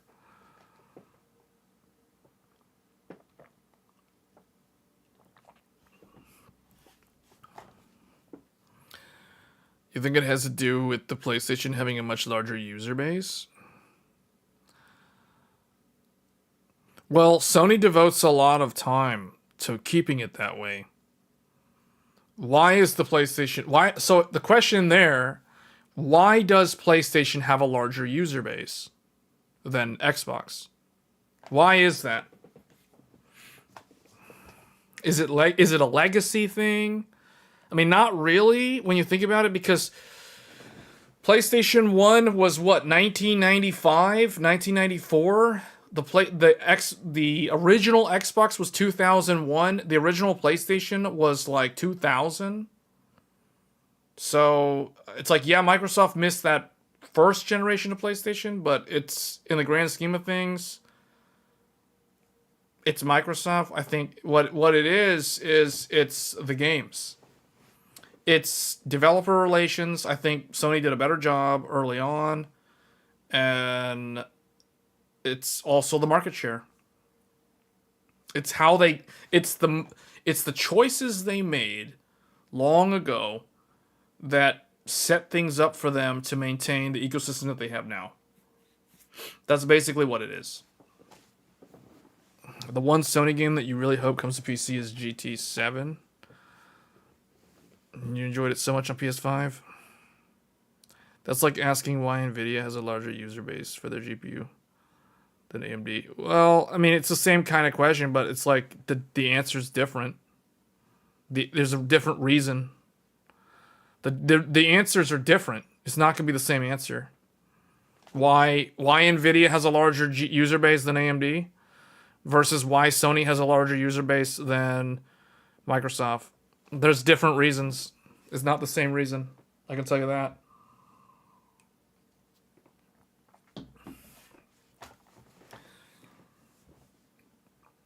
Sony, in the early days of PlayStation 3, I think it was PlayStation 3, not PlayStation 2, as far as I know. I don't think Fire Engine was PlayStation 2. Sony invested a lot in building a lot of engines and tools that they wanted developers to use to try to lock them in to their console ecosystem, in a very similar vein to Nvidia's CUDA. But it didn't have the same kind of effect, because what ended up happening was, unlike with Nvidia, where CUDA took off and they just ran with it and no one really opposed it for so long, they just basically got a monopoly in that space. Other engines developed outside of what Sony was doing. Like, Epic kept doing their own thing. You know, you had the Frostbite engine. You have all these different engines from the Japanese developers. All the Japanese developers wanted to do their own engines. but then they all kind of quit and they started developing on either Sony stuff or on Epic's tools or whatever. Some of them went Unity even more recently. But, you know, a lot of it was kind of, it's just weird how no one in particular got the lion's share of the game engine market, which I never understood why that turned out that way. Like, I know Unreal Engine is a pretty popular one, but not every developer uses Unreal Engine. Like, look at From Software. From Software refuses to use some foreign engine. Like, they just do their own thing. And I actually like that they do their own thing. Now, could their stuff look better? Yes. Does it need to? I mean, that's questionable. That's debatable. But at the end of the day, like, their games are very successful commercially. They're very fun to play. They're kind of niche, but they get a lot of exposure now. And the developer gets a lot of respect in the industry. I mean, it seems like almost every time From Software releases a big game, they almost always win Game of the Year. Like, okay, I guess last year they didn't win because Armored Core 6 was so niche. It was like a niche within like a niche, but it was like two levels deep of being in a sub niche of a sub genre. It was like a shooter, but it was like a mech shooter, but it's not a Gundam franchise, but it's a hardcore fast Twitch based game. So you know what I'm saying? Like it's so deep level of niche that there was no way that Armored Core could have won Game of the Year because it was just way too out in left field. But every time From Software makes some game, like they always seem to win Game of the Year for some reason. like regardless of what your opinion of From Software is, they just always seem to have the best game of the year whenever they make a big game. Look at Elden Ring, Game of the Year 2022. Look at Sekiro, Game of the Year 2019. Look at Demon's Souls, Game of the Year. Well, it was at least games. There was no VGA back then, but it was Game of the Year 2009 for like IGN and GameSpot back in the day. So like every single time they make a game, it's like very, very well received by the public for some reason, even if it's so hard that most people can't even handle it. Do you think a new Titan will come out with the 50 series? We had a lot of thoughts on that on a previous live stream. We discussed a whole lot of different potential things for the GPUs. It's possible that there could be a Titan. I don't think it's probable. Meaning it could exist, but I don't think NVIDIA will actually market it as a Titan. I think NVIDIA has learned that they can psychologically condition people into buying their GPU if they use a number as opposed to a name. Because the Titan has existed for every generation except for the 30 series and the 40 series, and it was never commercially successful compared to the 3090 and the 4090. And I think that's the reason why they're probably not going to do the Titan. They'll just sell in the professional market for the full unlocked die. Because that's what they did for the last two generations.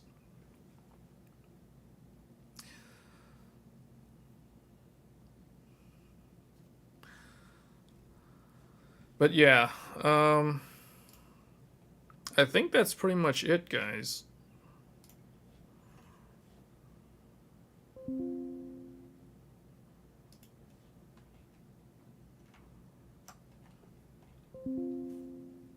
I think this is it. I don't really see anything else to talk about. So the good thing is the Zen 5 CPUs are well behaved. The X3D is probably going to be like a very, very solid gaming choice because the non-X3D are so well behaved at stock that I'm just imagining the X3D ones are just going to be like a whole nother level of like best gaming CPU ever. As far as the GPUs, though, I have no idea what's going to happen with GPUs. I know Nvidia is going to launch something before the end of the year. I don't know what AMD's doing, and I really don't know what Intel's doing when it comes to GPUs right now. Intel is in shambles. The company is literally on fire, falling apart for some weird reason. They're going to lay off 15% of their workforce. That's going to be several thousand of people that are going to lose their jobs. That's pretty serious. The stock price of Intel is at an all-time low. I think someone told me it was like back to the levels of like 1997 or some crazy low number or whatever. And then they have to focus where they're going to spend their money on the TSMC, which is probably not going to be commercial gaming GPUs. So we're probably not going to see a Battlemage consumer GPU for a very long time from Intel, unfortunately, because I was really looking forward to one of those GPUs. And then for AMD, RDNA 4, I don't know. Like, there's no new information. And then for NVIDIA, all we know is that there's going to be some kind of 5080. All we know is there's a 5080. Like, we don't even know if NVIDIA is going to launch 5090 this year. They might just do 5080. I was thinking about the NVIDIA, the Blackwell launch a few days ago while I was benchmarking CPUs for the 9700X review. And I was sitting there and it occurred to me, I was like, you know what? If NVIDIA wants to really sell their 80 class product, all they got to do is all they got to do is announce the 5080. Hype it up so much. Only talk about it. Don't mention the 5090 at all. Just talk about the 5080. Market it, show it off, do all this stuff. Make all those fake charts that show like unrealistic uplifts, because we all know what they did with the 4070 versus the 3070 and the 4060 versus the, we all know what they did there. So they could do the same kind of thing with 5080. Basically show 5080 like with some frame gen plus some whatever. It's like, oh, it's like twice as fast as a 3080. So gamers who are on 30 series, it is safe to upgrade now. Like that kind of messaging. They can totally do that. And then literally just launch the 5080 by itself. Make no mention of the 5090. And just let it sit there for like 2 months. So that people who have no idea what's going to happen are like... it's like that SpongeBob meme. You know what I'm talking about? The SpongeBob meme? I don't need it. I don't need it. I definitely don't need it. Where he gives in. Like, it's like that. They're going to see the 5080 and their voice of reason. What they really want, though, is a 5090. So their voice of reason is telling them, don't do it. Don't get the 5080. It's a scam. It's a $1,200 scam. Wait for the 5090. Don't do it. But there's going to be no mention of the 5090. It's like no mention in sight. Kind of like, you know what? It's kind of like what AMD's doing.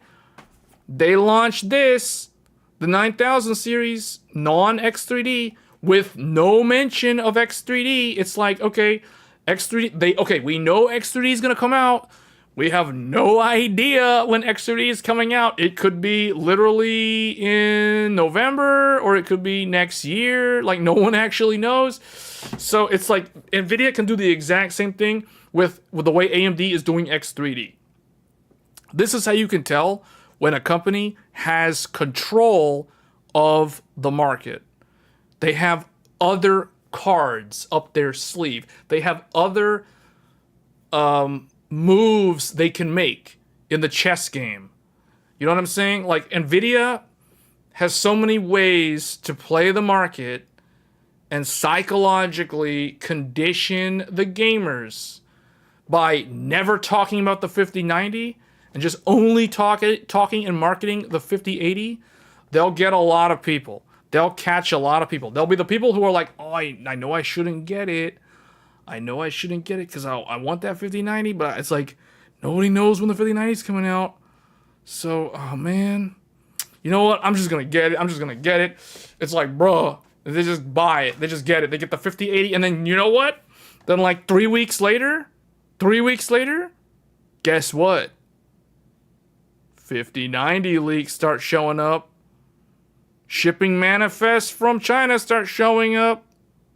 Leaked cooler pictures start showing up. It's like, oh, I messed up. So that's the sort of thing that's going to happen. I feel like Nvidia's going to play it that way this time around. They're going to lead with the 5080. They're going to launch that all by itself and then make no mention of the 5090 for like 2 months or whatever. Then just randomly start talking about it, and then it just shows up randomly, and there it is. 5090, and it's going to be like insanely expensive. And I think that's what they're going to do. It's going to be kind of like the Ampere launch, where they did 3080 first, and then 3090 came second. I think that's what Nvidia is going to do this time. I think they're going to try to do what they call a market correction to get people to view the 80 class product in a more positive light. Because for some reason, the 4080, it never had that value proposition, and they couldn't understand why like people somehow managed to wise up to them, but they want to basically double down on that and get people to buy it anyway. So I think that's what they're going to do. It's going to be 5080, and then like a month or two later, then the 5090, and that's basically it. So you're only going to get like, there's only 2 options this year for NVIDIA GPUs, for Blackwell NVIDIA GPUs. And then the rest of them will all come out staggered launches throughout the course of next year, like they always do. So, yep, that's what it's going to be. Intel, who knows what's going on? AMD, I also don't really know what's going on. I think if AMD launches RDNA 4 card at all this year, it will be in December. And that's it. Like, there'll be like one card, or maybe 2 cards, and it will be in December. And that's it. And we won't really know.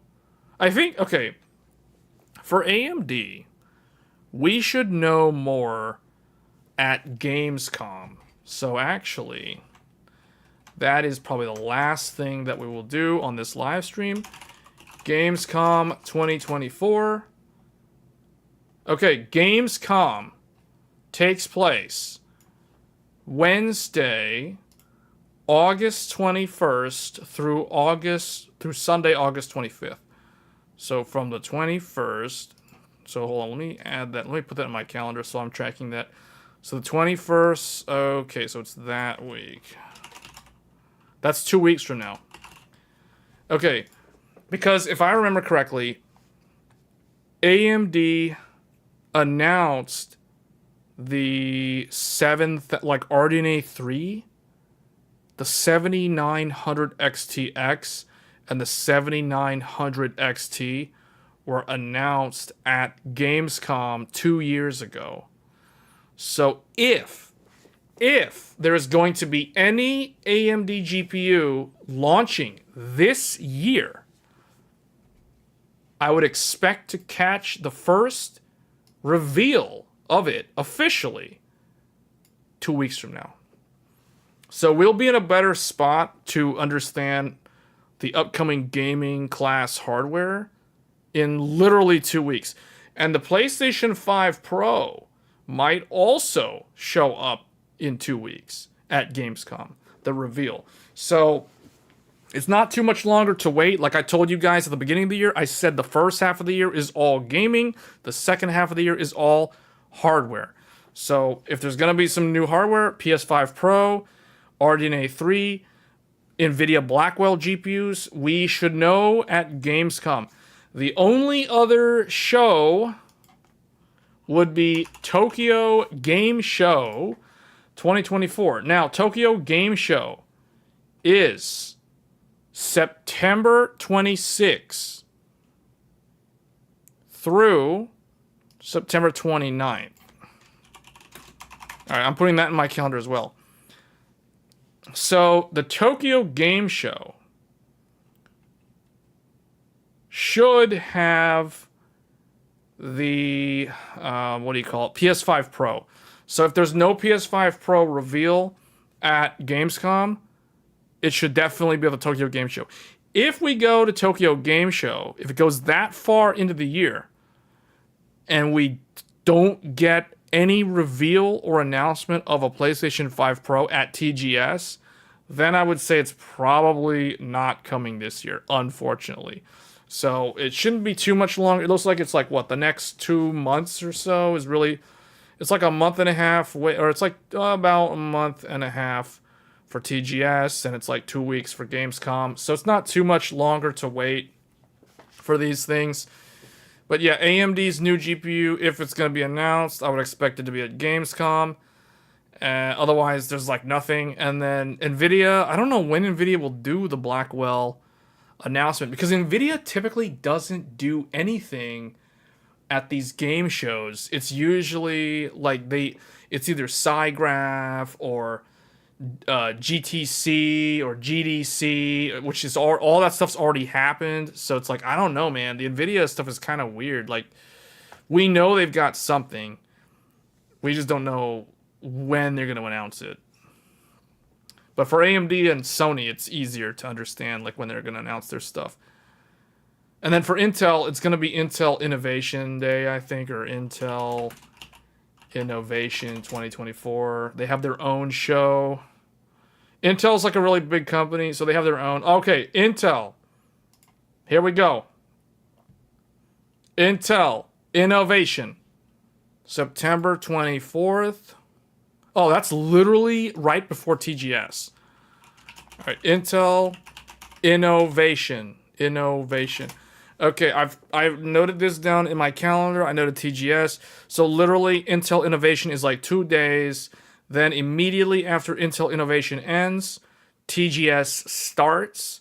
So it would be like, okay, this will be, if we're gonna see anything about Battlemage, it will be on September 24th and September 25th.